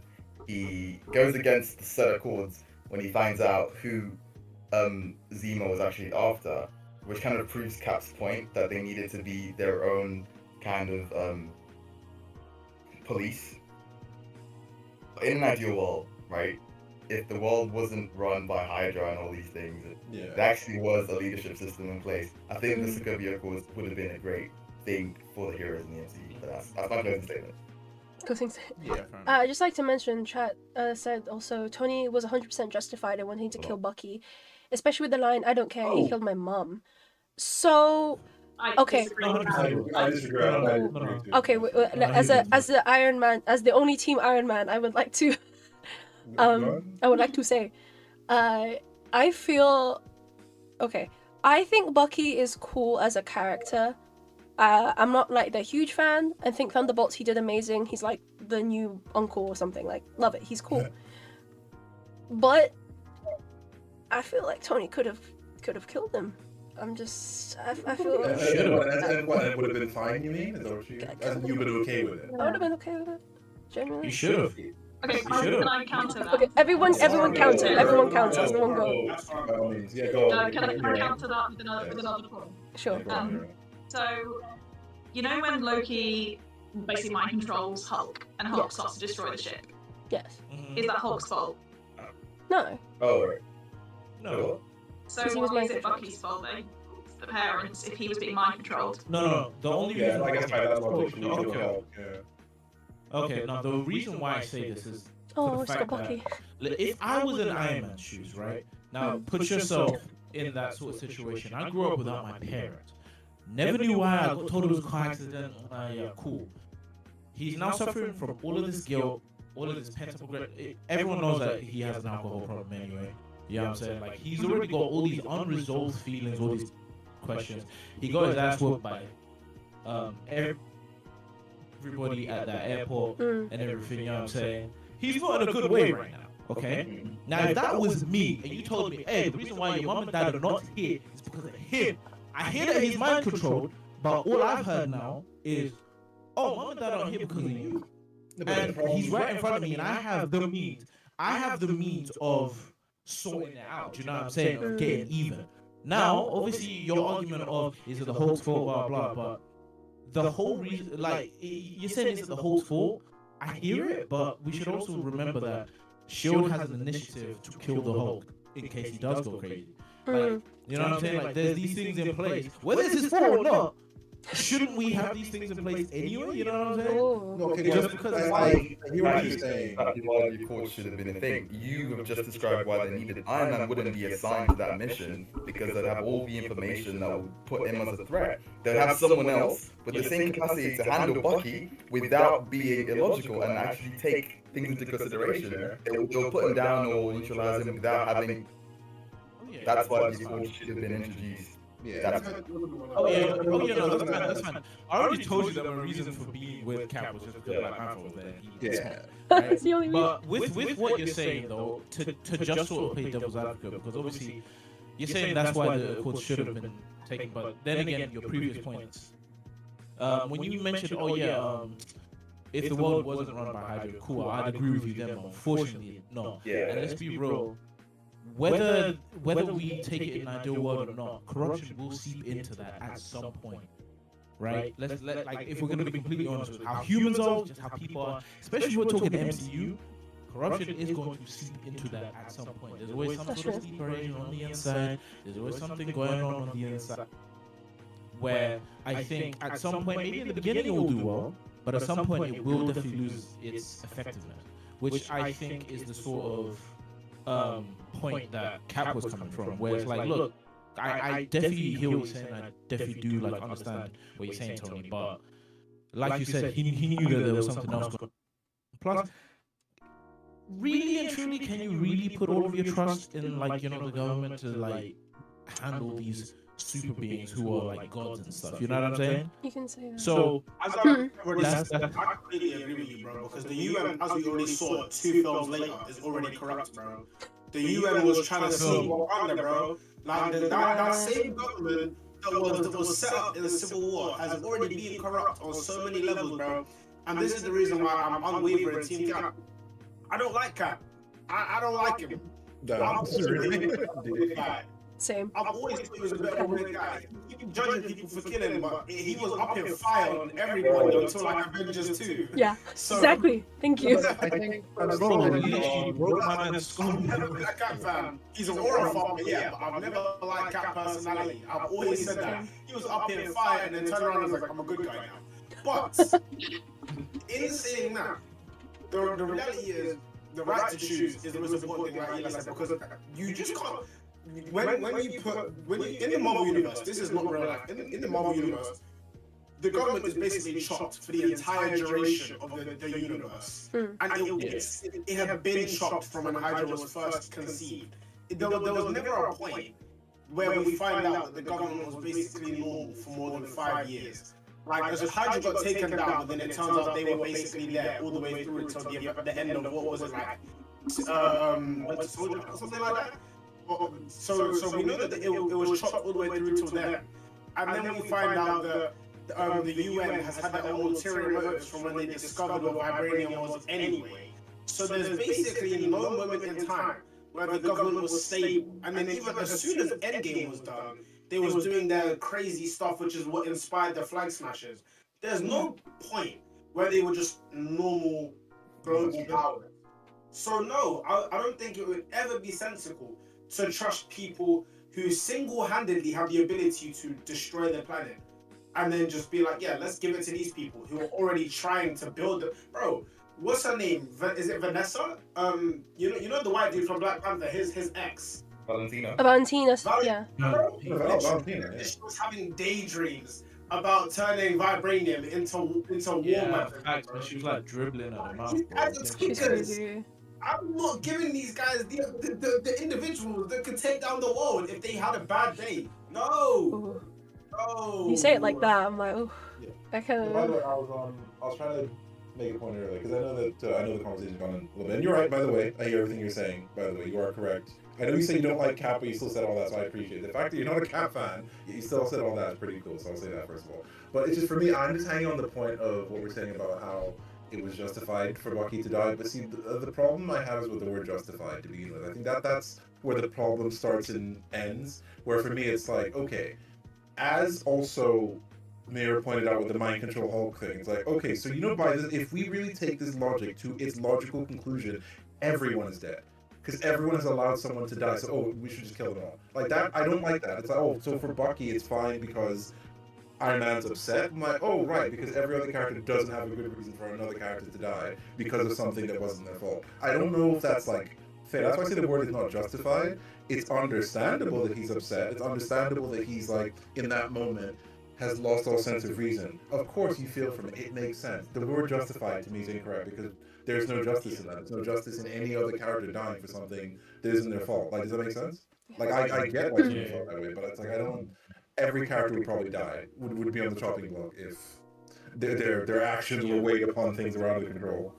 I get what you're saying, but I feel like we're being a bit semantical, and the reason I say that is because, for example, if you unalived my mom right now, and I unalived you back, that's justifiable, but it's still morally wrong, because we know that unaliving somebody is morally wrong. So when we use the word justifiable, that doesn't always necessarily mean that we're classing an action as right or morally just, but it does mean that there is a valid reason. Whether or not that reason is morally right or wrong, there's a reason that makes sense, and there's a logical process behind it, which is why we would use the word justifiable. But I still disagree because I wouldn't use the word justified at all. I would say understandable or even circumstantial. I just wouldn't use justified. So yeah, it is semantics. You're right, but Michael, then I don't use the word justified. Like, I'm not going down that hill necessarily. I'm just saying that, like, if I were to talk about this situation, the word justified wouldn't even come to my mind at all. Is what I'm saying. Can I ask though, because I know we've had this chat before. John Walker killing the guy that killed his best friend. Because Ellis, I know we've talked about this as well. Like, so is that justified then, or is it quote unquote understandable? I guess in Patrick's words, like, is that related? How about that? Hold on, Eli. Oh yeah. Understandable. That's right and wrong. We need to It is understandable. If someone packed off my best friend, I would do the exact same thing. Was it right though? Absolutely not. And obviously, at the time, he was holding the mantle of Captain America, and he literally killed someone with the Captain America shield. Like, oh my days. Shivers, because that's actually was a sick part of the show. But this is part of the reason why I hate the mantle of Captain America. Because 30 years ago, they was loving it when Captain America was emptying mags, bro. If you threw me into the MCU, then we'd be having a completely different discussion about the righteousness of Captain America. Yeah. Because when it comes to mutants, you know, Steve Rogers is a little bit... Goddamn mutants. I mean, mutants versus that. I still don't think it's justifiable. I understand in the other moment. Yeah, I don't think it's justifiable. Like, it's definitely not justifiable ever. Like, and that I'll down that hill. Like, if someone packed off my best friend. I hear it. I understand it. But put justice next to that word is not right. Yeah, just pay justice. It's not justice. It's not justice. And, you know, it's like someone mentioned, you know, everyone is kind of guilty of killing someone, so kind of putting Bucky on that level and not others is kind of not really fair. That's that self-righteousness. Not everyone, but yeah. Mm-hmm. But there's many ways to handle things. Outrage. Okay, yeah, sorry. This perspective, right? So say we're all in this call right now. Okay.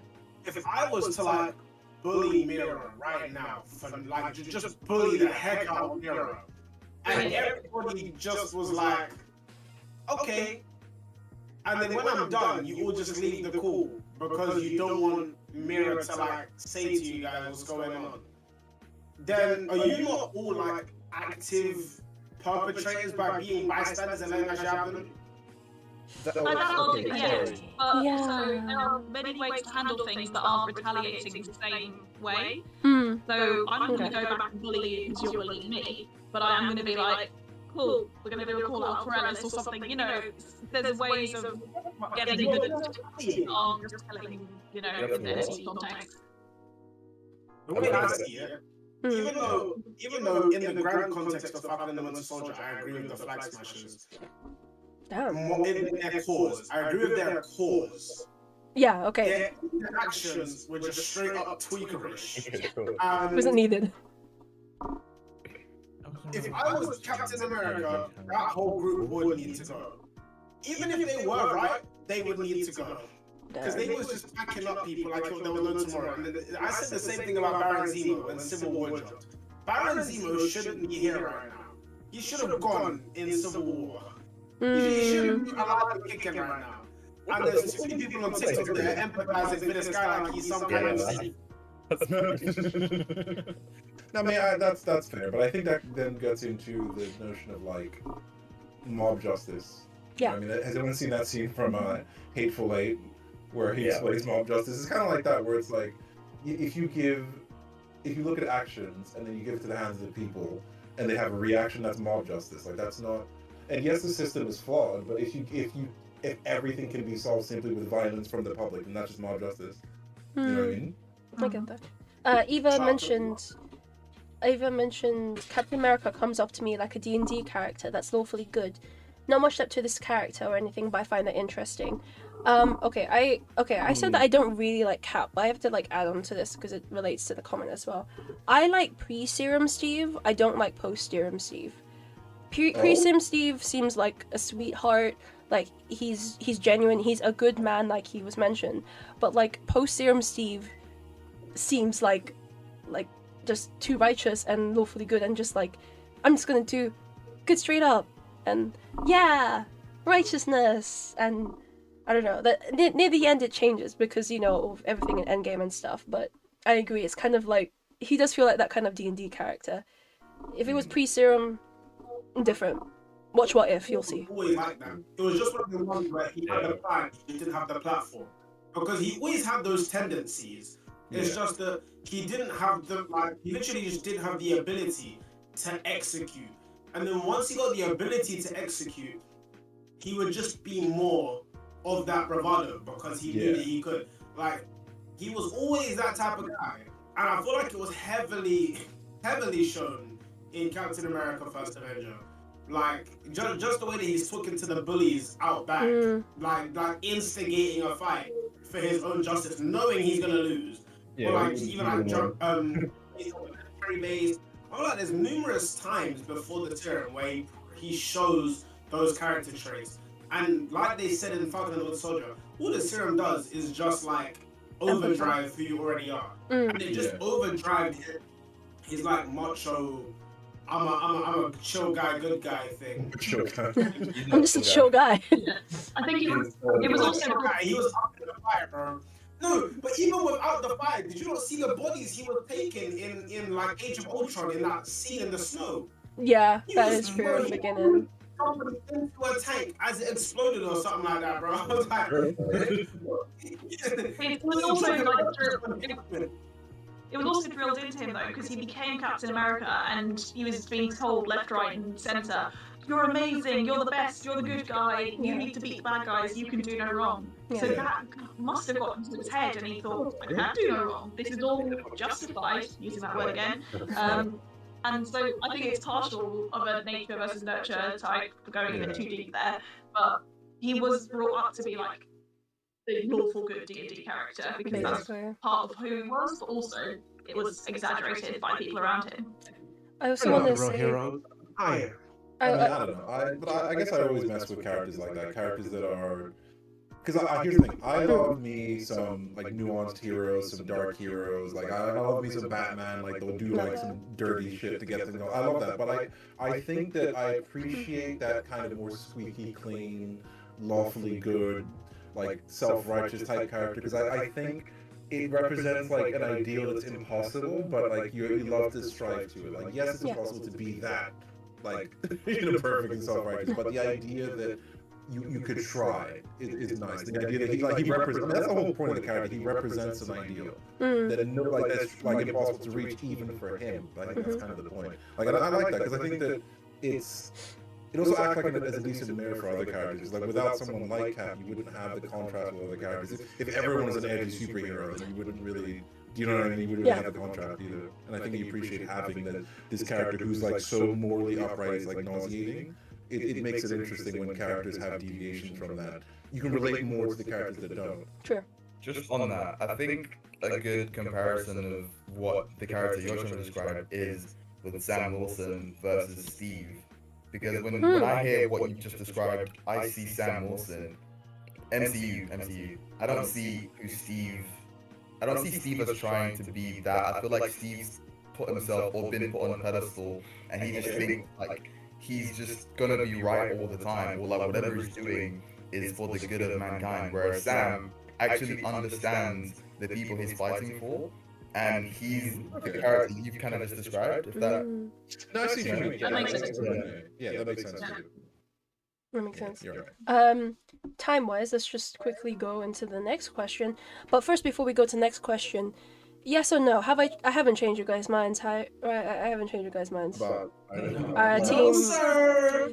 Right. Okay. Next question. So, spoilers for the Thunderbolts. So, is the Thunderbolts really deserving to be the new Avengers or Avengers with a Z? My opinion. With the Z. Alexi, is that you? I would like to say, because I don't know if everyone agrees, but I am iffy on it. I like them as a team. Whether they're like new Avengers, I feel like, do they have to be Avengers? How about the Young Avengers that was like being teased throughout all the other stuffs? How about do they have to be Avengers in total? What about Sam's team? What about we know that they're not really together, Sam and this team, because they're fighting over by copyright and whatever. But also Young Avengers, Miss Marvel, oh man, I'm forgetting her name. Oh my gosh, in Hawkeye. Oh my gosh, how Kate Bishop. How can I forget Kate Bishop? Kate Bishop, and like what was it? He was teased in Falcon and the Winter Soldier as well. The grandson of Patriot. Oh, yeah. Yeah. Eli Bradley. Eli Bradley, exactly. Grandson. So like, do they get to be the Avengers? Did this Thunderbolt show that they were like the new Avengers? I think they're a really good team, and they deserve to be a top team. Whether it's Avengers, the word that word, I don't know. Thoughts, guys? Azula, my question is the question, do they deserve to be the new Avengers based on the universe and the metrics of the universe, or is this a question to the fan base, or is it both? Both. Like, are you asking fans, or are you asking like within the universe? Well, the fans will be basing it off the universe, no? No, I'm saying, but also their own opinion as well. Like, what is irrespective of the universe? So like opinion-wise, what is your opinion? Both, then, both. Yeah, both. Well, okay. Well, in which case, I just wanted to be sure. In which case, my answer honestly is yes, even in spite of myself. The reason I say that, even in spite of myself, is even if I don't agree, like based on this universe reason or like how I feel about the X, Y, or Z character, the reason I like it personally is that it adds something, a missing kind of volatile flavor that I find interesting, and I want to see where it goes. 'Cause I love this team. I love what these characters are. They are different from the original Avengers. They're nothing like them. Their composition is nothing like them. Their backstory is nothing like them, and that's good. To me, that's a good thing. So the reason why I think they deserve to do it isn't because I think that like they earned it based on, you must be this tall to ride the roller coaster. No, they don't have the pedigree the original Avengers do. They don't, not even close, and they probably never will. But that's fine. So when you tell me they're the new Avengers, I'm like, I'm interested. Does that make sense? Like, that intrigues me. Eva just asked, why were they called Thunderbolts in the first place? So in the comics, they were called Thunderbolts. Oh, sorry, yeah, go. You gonna say something, bro? I don't know, say your point first, and then, because it goes in line with what I was going to say anyway. Perfect. So we can talk about it first. So Eva asked why are they called Thunderbolts in the first place. So, spoilers again.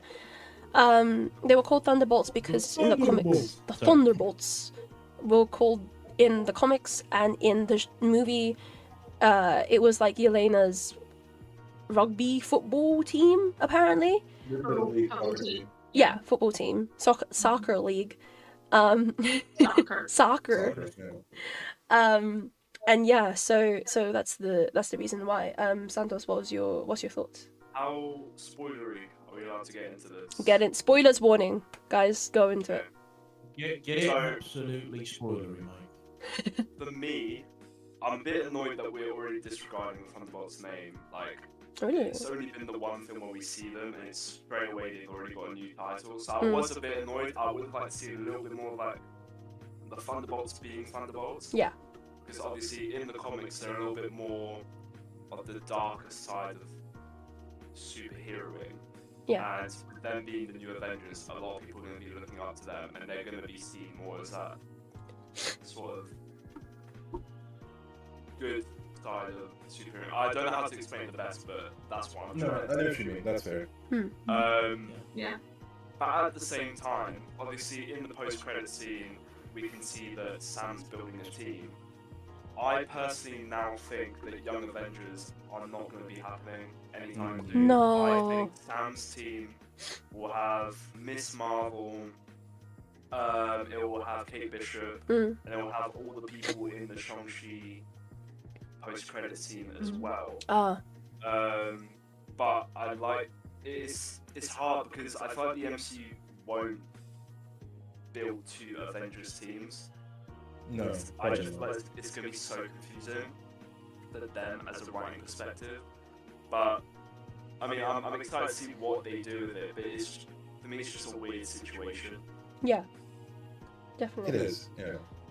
But I But feel that's kind of why I said I like it, because I, believe it or not, even for as much as I give all these takes, I am somewhat of an agent of chaos. I like that it's a little chaotic, it's a little experimental. Like, it's not both in universe and with the fan base, because I'm sure in the fan base right now there's a lot of takes. Like, a lot of people are probably pissed that they're the new Avengers, right?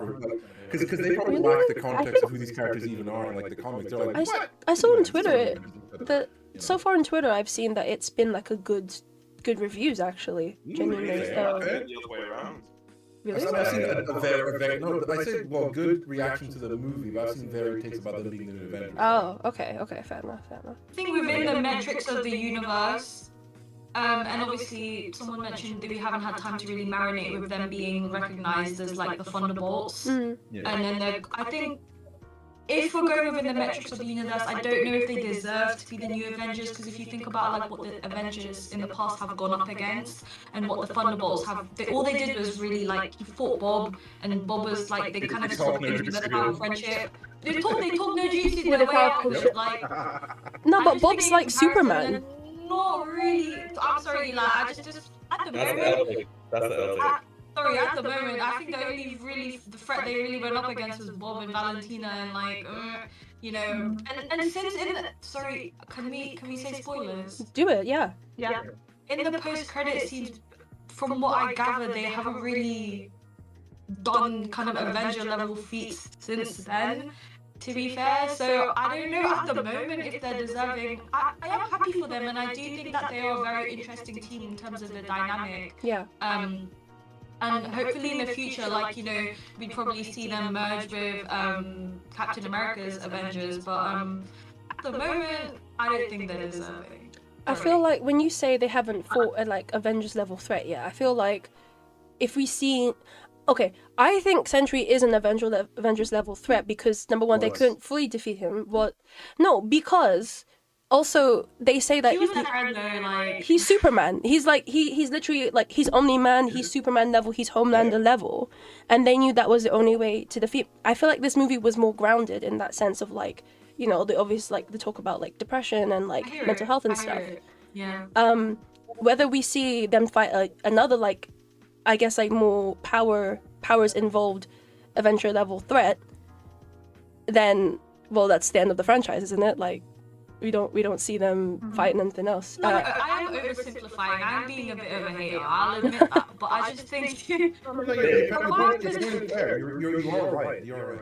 perspective, it just, you know, they did just power of friendship their way through like basically a besties argument. No, you're right. But I guess the point you're making is that like he clearly overpowered them in terms of strength, in terms of utility. Yeah. But the thing is that their strength was not in the ability to punch him to death, because the other Avengers, the old ones, you know, think about the team up with Cap, Iron Man, and Thor against Thanos in Endgame. Like that was a sick fight. They boxed that man. Yeah. The thing is, the new Avengers couldn't do that, but maybe that's the point. Their strength isn't in brute force; it's subterfuge.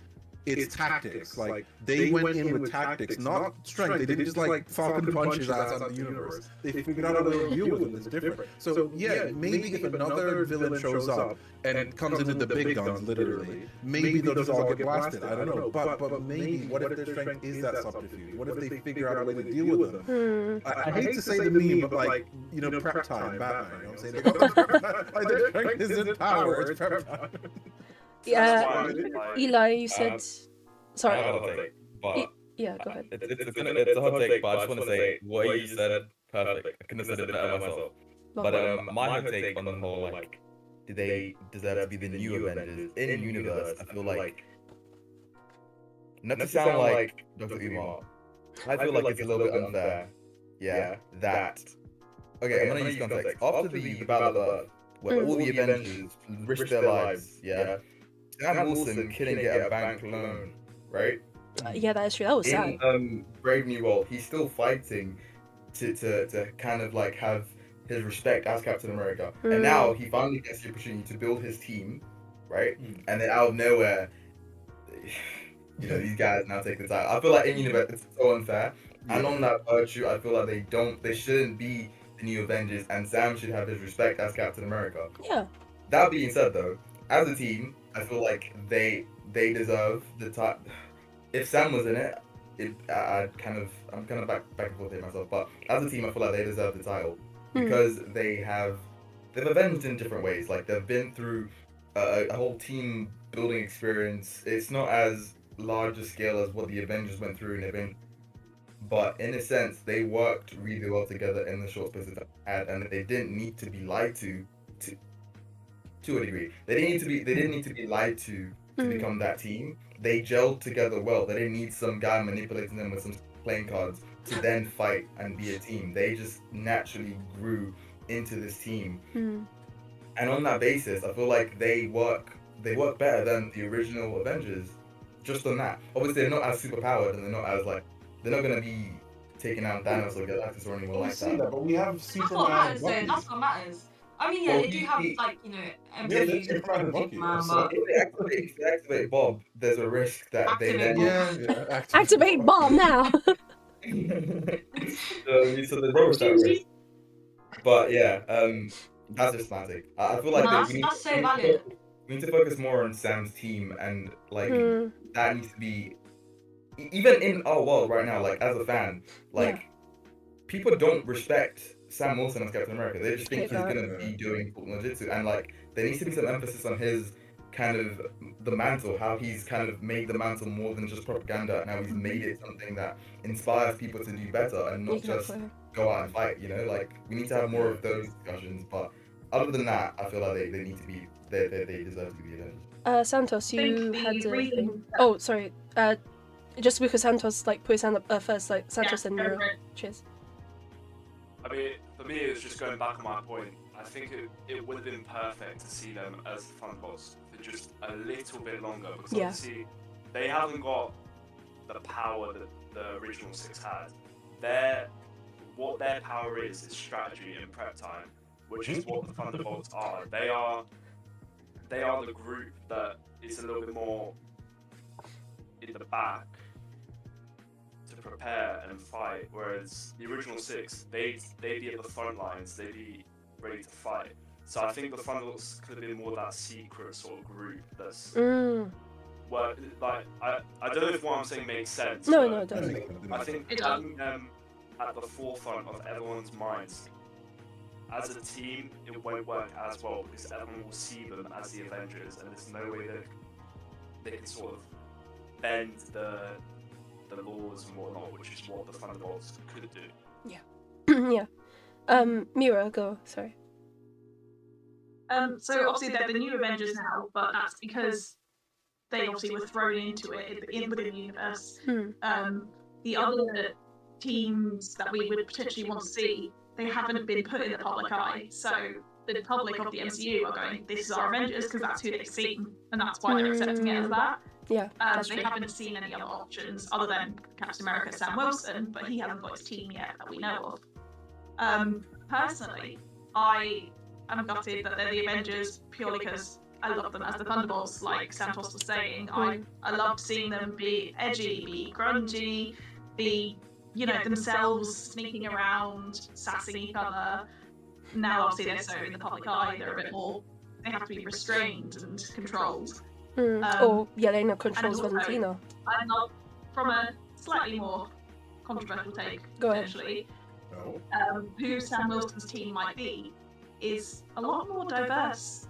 So from a personal perspective, I liked seeing that. I wanted Miss Marvel, like as an Asian girl, Miss Marvel's lovely. My girl, you know. Yeah, I love her. Her series was amazing. And this team is, as much as I do love the characters, don't get me wrong, I do love these characters, but I love the diversity within the characters physically and their powers and their abilities from Sam Wilson's team.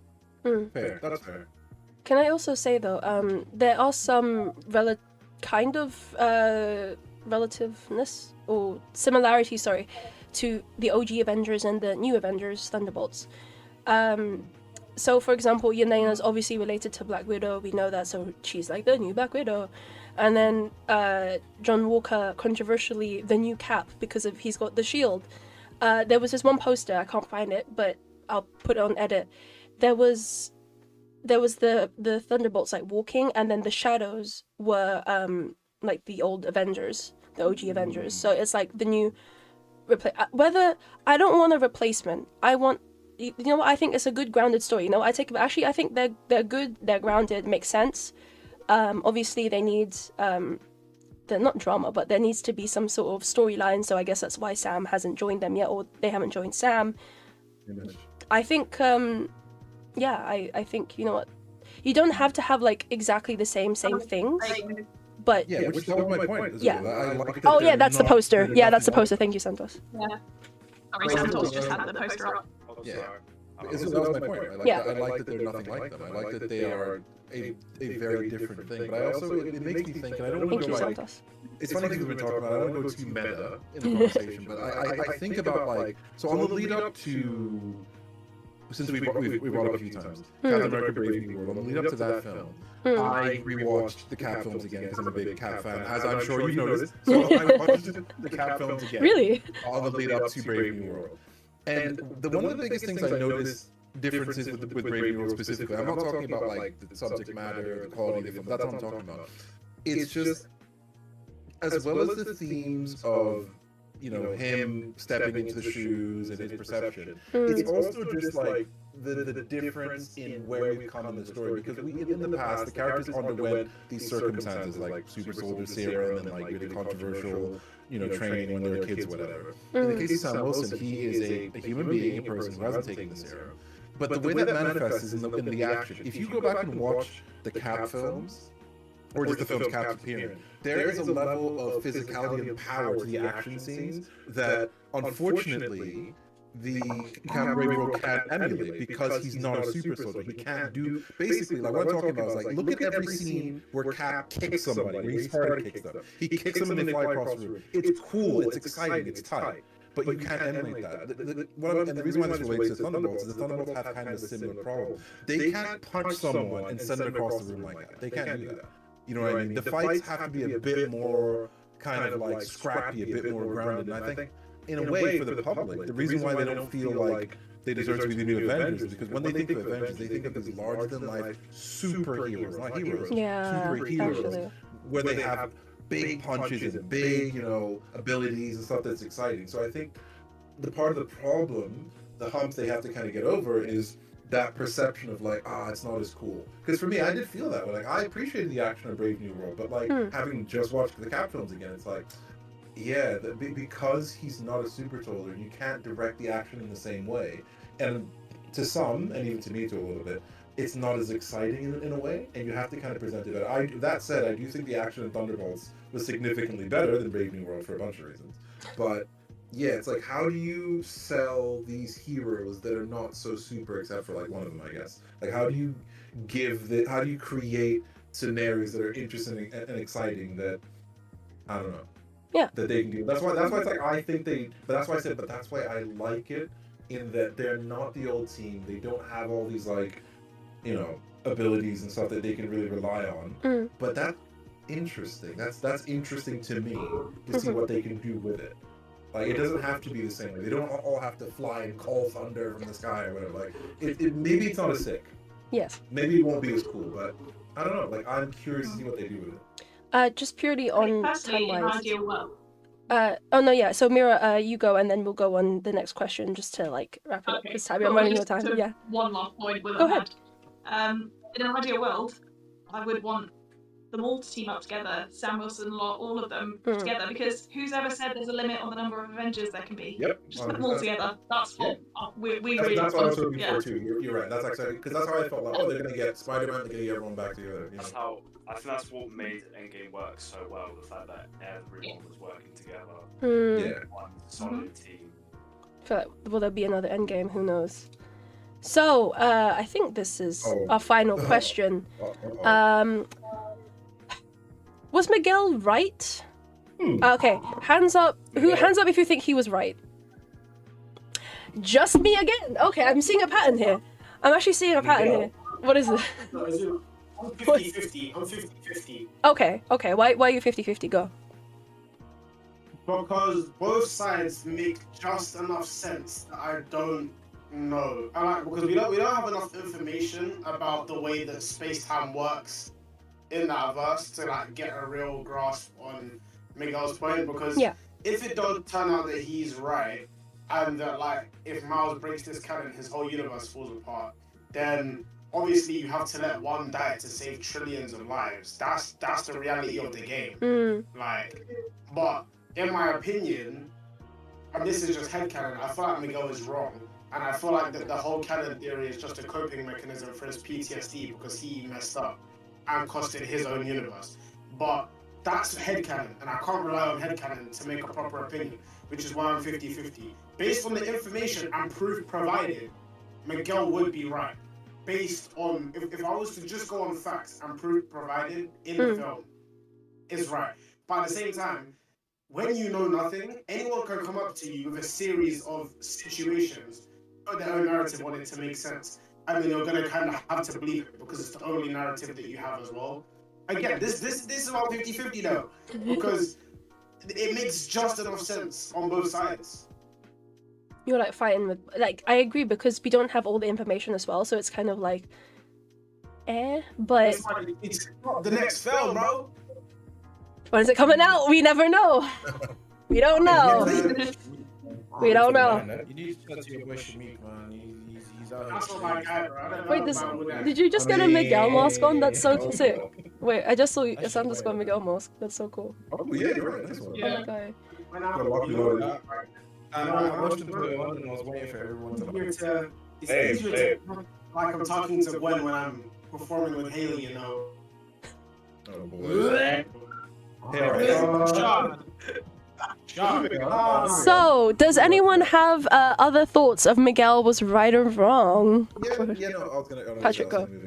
Yeah, it's so kind of what you just said is that someone came up to you with all this information, you'd be easily misled. For me, it's more on the lines of like the problem with the way he looks at it is. I mean, granted, maybe we're missing context for just how much he knows, how much he's experienced or seen, but it's like the idea being that, well, it always goes this way, therefore, and there's very little variation. But it's like, but that doesn't mean that there is no chance where it can't happen. And granted, you can't just give, if every spider goes and walks in and says, but it's important to me, you should let me go. You can't do that. You can't have an allowance where every time a Spider-Man walks on, he says, yeah, but like, mine's important. I understand that. But isn't it, granted, maybe, no, actually, no, I was going to say, maybe he doesn't, Miguel doesn't have the context of, like, the MCU that there can be exceptions. But did he not just mention Doctor Strange? Doesn't mean he is aware that there have been situations where there are exceptions? That's the thing. So it's like, I was watching to counter my own point. But wait a minute, hold on. He is aware that there's situations where there's exceptions. But is he intentionally omitting that because it's like, well, it'll never happen? Yeah, whatever. You know, because like what I mean by that is like there's the possibility that there could be an exception, but maybe like the risk is too high. So from his perspective, it's like, okay, there's like the one possibility, the one universe, like Strange, where it doesn't happen. So, yeah, but is that a good enough reason to? From his perspective, it's like, why would you let the same tragedy repeat itself again and again just because this time for sure? So in that sense, I agree with him in the sense of like, well, I wouldn't want that to happen, but that's a pretty horrible choice to make just because it's the right choice. You know what I mean? Like, just because it's like, it's the safe way to go because, well, the alternative is like horrible shit that could happen. It's like, well, but then I don't. So he's not right in the sense of he's right to do it. No, it's an awful, terrible thing to do, but. Unfortunately, if he then said to me, okay, well then what mathematical equation do you have to solve this? I got nothing, chief. Like I don't have a better option. Explain your answer. Show you're working. One sec. Ram said the film's gonna come out in 2030. At this point, who knows? Anyway, Eli, go. Yeah. Just to echo your point as well. So what's your name again? Patrick, right? or GSD, whatever. Yeah. There's already a known broken canon in the movie itself, and it still survived. Like, Miles shouldn't have been bitten, but Miles got bitten. And sure, Earth 2 doesn't look great. It doesn't look great, but we don't know the reasons to why it doesn't look greet. But in his universe, sure, we lost Peter Parker, but Miles has been Spider-Man for a minute now, and it hasn't been destroyed. The glider almost destroyed the world, but they stopped it. Do you know what I mean? It's not that big of a risk to take. Adding all these things together, his reasoning, just like Ellis said, is based on trauma and the fear of that repeating itself, which I don't think is valid enough for me. There isn't a set equation that can back that up completely. As much as his math is wrong too. You got a D in maths. And Miles literally shown us time and time again how the canon doesn't add up. Like, he lost his uncle Aaron, but that's not necessarily what made him the hero he is. He was already inspired by Peter to try and be that person. Like, he wanted to be a hero, you know? Like, he wasn't, like, a lot of other Spider-Men are forced into it because of guilt and trauma, but he isn't. He's always been up for the, you know, even in the game, like, when his dad dies, that's not the reason, that's the reason he becomes a hero. He becomes a hero because he's inspired by Peter Parker in the universe, you know? Okay. So again, the canon's been broken already. Like, it's his dad's speech that makes him tee up. It's none of that trauma, bro. That's what I'm saying. He's broken the canon and so many other times that Miguel should literally just look into it and see that it's possible, right? Like, yeah. They stopped the universe breaking in Mountbatten, you know what I mean? Like, yeah. Yeah. Right? I mean, that's true. You're right. That's not confirmed. We don't know that. Oh. Well, I think there's a lot of things in the movie that they're kind of relying, not saying that they're relying on the audience's intelligence, but they've kind of laid it out in front of us. Like, you know, if you're not meant to be in that universe or something isn't right, it's gonna start glitching. Miles, you know, like Eli mentioned, has never had any issues in his own universe. He's been Spider-Man for a hot minute, and there literally hasn't been any problems. He doesn't glitch or anything like that. I personally think that Miguel's justified, and I think he's just read a lot of signs and added them up in the wrong way. I don't know where we're all sitting on how, you know, this is tied into the other, like, you know, visual universes, but if we were to imagine and if we were to agree that it's kind of connected to, like, you know, Toby, Andrew and MCU and all of that, then we could also argue that there are a lot of things that have happened in those universes that don't fit the necessary canon that Miguel is talking about and kind of ascribing Miles to. But I just think Miguel's like, it's just copium. He's just projecting everything he's done wrong onto Miles. He, at the end of the day, he's the one he needs to be looking into the mirror to, because, like, Miles hasn't done half the stuff that he's done. You know, like sneaking into another universe, taking someone's place. You know. Oh, forget that he does that. Yeah, damn. But then, yeah. But the thing, even though we all agree, since Marshall said, let's not forget Legion of Chaos. Since even though we all agree, and I agree with what you just said, counterpoint, what is the alternative? I understand, you know, like, he doesn't want to risk it, but like people have mentioned, if, you know, they've got all this technology to, you know, make machines that can transport you to alternate dimensions and stuff like that, I'm sure you can take a moment to do a bit of research and just look into things, you know. I mean, research while crises are happening, like the spot is like opening holes and stuff. Like, well, how do they have that time? It's like when shit's always going down. Like, so I get what you're saying. It's like, but when will the Spider-Man ever get a moment to rest when stuff's always happening? You know what I mean? Like, do they have that kind of time? I hear that, but when I say research, I mean things like he's kind of set this standard and these rules for Miles that have made him decide Miles is like an anomaly, you know, that being with the creation of the spot and things like that. But I think when I say research, I mean like looking into other dimensions and realizing that not all Spider-Men have the same kind of like canon events and things like that. But then haven't we seen that already? Like, that was, everyone was looking at Miles, and Miles was the anomaly. He was the only person that hasn't had that happen to him, wasn't it? I remember. There's a lot of things that, like, you know, a lot of spider people haven't had similarly. I think there was something in Pav's universe that hadn't had happened to him that had, you know, is meant to be a canon event. I think there's something in Andrew's. Oh, that is true. Like, I think the way his Captain Stacy dies or whatever is not the same way they're saying Captain Stacy should be dying. I think Andrew's kind of says he got stabbed by the lizard, didn't he? And you know, Yeah. in the other one, the guy saving a child. Captain Stacy died saving somebody's life, and Captain Stacy died saving Spider-Man. So. I guess. In the but you are right though. Like the fact is that there are clear exceptions to his equation, but he's intentionally ignoring them regardless. It's like even though I've said, it's like basically from Miguel's perspective, it's like even though I've said this always happens no matter what, you're the exception to that. Therefore, I'll get rid of you. Like, we're just like, wait, what? Like, didn't you just say that? Like, you're the exception? What do you mean? I feel. The exception is not a sign that something can change. Yeah, I think exactly. Oh yeah, no, let's go. I just agree with Claire on that heavy, because the reality is like there's so, and the thing is, I slightly disagree with JST just because there's time.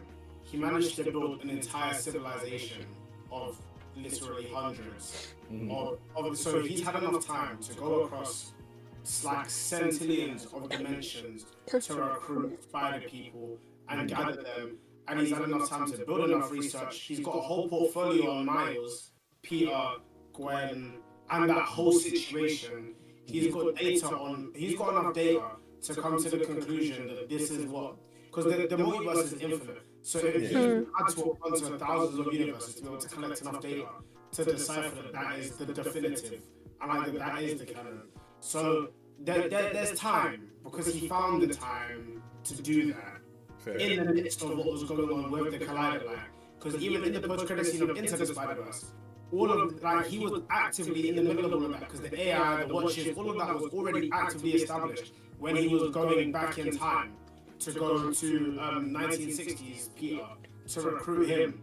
So, because that's what that scene was, that was him being recruited to the Spider Society. So it's just that he picks and chooses when he wants to get involved, because he could have gotten involved there, and he didn't.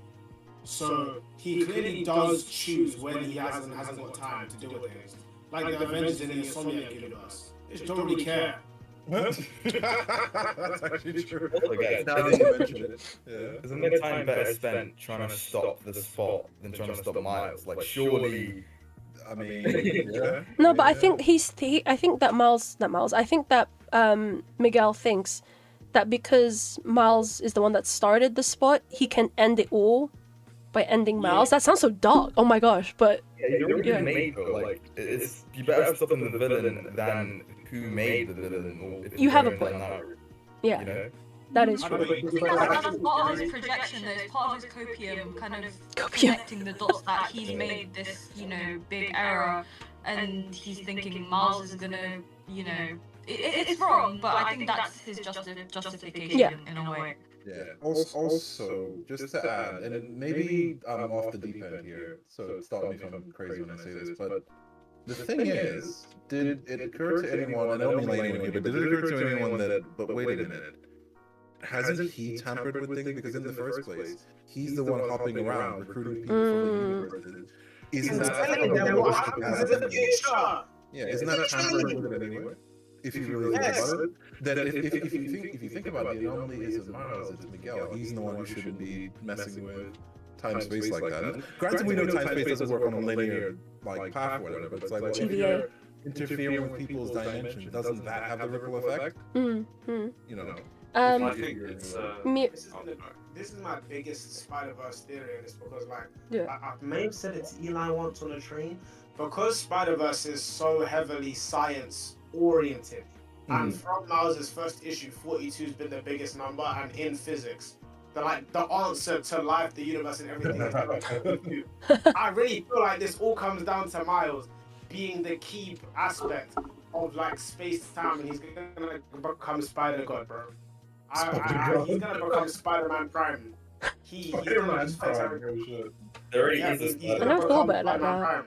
Damn. There already is a Spider-God though. So I don't know. I want to agree with you. Isn't that Madam Web? Forget Madam Web, bro. Forget Madam Web, bro. It's Miles. Okay. It's not Madam Web. It's not Madam Web. It's a guy called Cool Nancy. He's a Ghanaian Spider-Man. And gave all the Nancy, shout out to Nancy. He gave all of them their powers, so he's there. Okay. Read his issue. But can you say the issue like properly? Let's say the title and stuff. Yeah, let me get on. It's been a minute. That is really cool, though. To be honest with you. I didn't know that. Yeah. Well, I'm happy y'all felt me on that because I was like, am I off the deep end with this? Because I'm like, wait, but then again, isn't he the one messing with FaceTime? Like Miguel, that is. So Tell him to give him a film. he should have his own film. Yeah, tell him to put flipping. What's that dude's name? Oscar Isaac. Tell him to put Thunder Boy on the soundtrack, bro. No more Metro. I mean, I would like a. What, Clem? What, Clem? I can't lie, mate. I used to work at SideQuest, and the amount of times we have that album, the Spider-Verse 2 album, on loop, on repeat, I'd cue that album, and then it'd play again, and I was like, I literally just finished this. It turns out my co-workers put it on cue as well. That album was so good. It is a good album, I'm not gonna lie. On the second one. Yeah, the second one. Mm. The second one was peak, man. Oh, nice. I had to get it on vinyl, bro. Ooh. Mira, we haven't heard your thoughts yet. Like, what do you think? I don't know. I see. That's the thing. I'm not as clued up into Spider-Verse logic. Like, obviously, I've seen the films. I love the films. Spider-Man's never been my sort of go-to character. So yeah, I don't really know because everyone's points have been like really good. Okay, so, but whose point has that? Have you been indoctrinated, or have you been persuaded to be like Miguel was right, Miguel was wrong from this conversation? So I think Miguel's logic was right, but if he takes a step back to think about it, he's done a lot of things that he's, judging Miles for. That was the main point that I got from it. He's basically said like, oh, this is wrong because of this, but then you're like, hang on, you did that. So what? Hypocrite. He should just focus on stopping the villain, not the person who made the villain. Obviously, if the person who made the villain was, a villain themselves, fair enough, but Miles isn't. Yeah. So you should focus on stopping the villain, and then you can have this whole debate about what you should actually do. Exactly. Eli, have you got the thingy yet? 2 seconds. Okay, so he appears in Spider-Man Miles Morales, the 2022 run. Till present, there's like mentions of him. Oh, I love that. He appears in some of the Hercules comics. He appears in some of the Deadpool comics. Amazing Spider-Man 2025. Amazing Spider-Man by Michael J. Michael, I can't say his last name. But in that omnibus, it's like, if you read that, I think it kind of explains a lot of his, like where he came from and how he can take away some of, he literally like stripped the Spider-Person all their powers. That's crazy. And give them to someone else, give them to them back, Oh, whoa, one for all? pretty much. That was an HA reference, sorry. He's a Spider-Man one for all. Yeah, that guy. Yeah. Oh, damn, okay. Okay, cosplay when? Cosplay when? Hey, yo. Cosplay when? You know someone actually cosplayed him? I think his name's Crepson Cosplay? I don't know. I haven't seen it, yeah. Yeah. Hopefully we see that at MCM, at the Pyro meet. When is the Pyro meet, Ellis? Every day. Everyone come out. 1:30 p.m. in front of the I was about to say what time. Is it 1:30? Oh, not now. It's not 1:30 now. I mean at MCM. So Pyro is... Yeah. It's 1 a.m. Yeah, in the night. I'll be there. I'll be like, where is everyone? But yeah, come everyone for a good time. It's gonna be fun, as always. Yeah. No, but look, someone pass me the deets at some point because I would like to roll. Yes, on the PyroVanguard Instagram, we've got a nice array of posts drafted by the amazing writer for you guys. It's also on the MCN app. And that picture there was Ethan Dizon's Yoru from Valorant. Love Valorant. But yeah. Shameless self-plug. Marvel Rivals meet on a Friday. I'm hosting. Marvel Rivals. So much going on. So much stuff's going on. Oh my god. Plugs off, guys. Everyone's gonna do this. Yeah. Anyone want to do plugs? Try to wrap up. No. I'll go ahead. If you haven't got tickets Saturday, we're running a giveaway. We have 3 tickets to give away. You can come join the Pyro meet with said ticket. You don't want to miss any of that. Like, honestly, there's so much going on. There's quizzes, buy them. There's the meet as well. Come showcase your cosplay. But yeah, free ticket. Just join our giveaway. It's on our channel Geek of the Week. These guys are hella unbiased. I've never won any of their giveaways, and this is my best friend, so you can tell that. Just try. You can really win. No.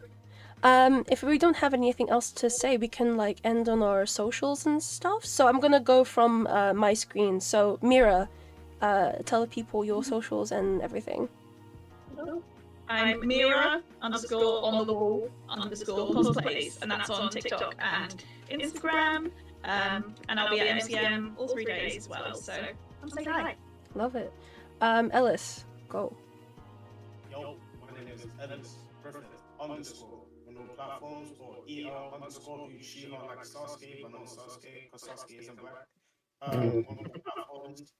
And then also for me, Azula, Tinashe, Risa, and Justin, and Eva, all of our hard work is on the PyroVanguard's socials on all platforms as well, as you're seeing right now if you're watching from YouTube, so make sure you check those out, show us some love. Yeah, love. Patrick, go. Yeah, so I have been Justice Soul Tuna. You can find me on all socials, including YouTube, Twitch, Twitter, Blue Sky as Justice Soul Tuna. The only exception is actually Instagram, where I go by Patrick T Photography, which is mostly for my photography stuff. So yeah, Justice Soul Tuna everywhere on planet Earth, but Instagram is Patrick T Photography. He takes amazing cosplay pictures. Eli, have a go. Yes, I am. It's only Eli. Yes, Justice Soul Tuna there. Pretty much everything. It's only Eli. It comes up on TikTok, Instagram. And yeah, for our collective, obviously we have the Geeks of the Week. So that's me, Clem, Luis, and Pat. Yeah, that's it, the Geeks of the Week on Instagram and TikTok. And soon, YouTube. With the glasses, bro. That's the new addition to that wicked team. He a dope guy. That's a band for the dope geeks. Bro, show him some love. Be there or be square. Love it. Our other Geeks of the Week, Clem.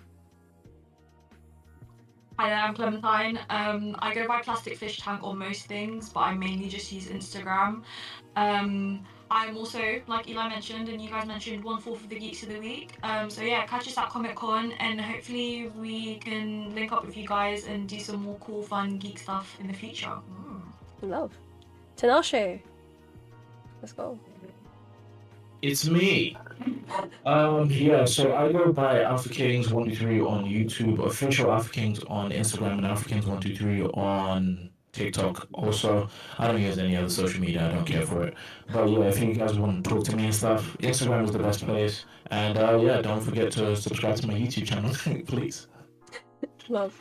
And Santos, we're ending off with you. What's good? I'm Spider Santos _ on TikTok and Instagram. I don't use anything else. That's amazing. So I'm guessing we'll all see you guys at MCM at the Pyro meet, hopefully with the raffle ticket from Geeks of the Week and stuff. MCM, by the way, 4 days to MCM. While we're here, crazy. MCM Comic Con for setting most of us creative passes for that weekend. That's going to be an amazing event. We've got 4 amazing days until MCM. Get that con crunching done if you haven't. That's going to be a crazy weekend. They've got panels, guest panels, celebrities, events, random play dances if you're into K-pop, hella food. There is varying in taste. Most of it is pretty alright. I'm an honest guy. I love MCM, but I'm an honest guy. Make sure you go check out some vendors, bro. Yeah, check it out, guys. And yeah, don't forget to follow our socials, and we'll see you guys later. Bye.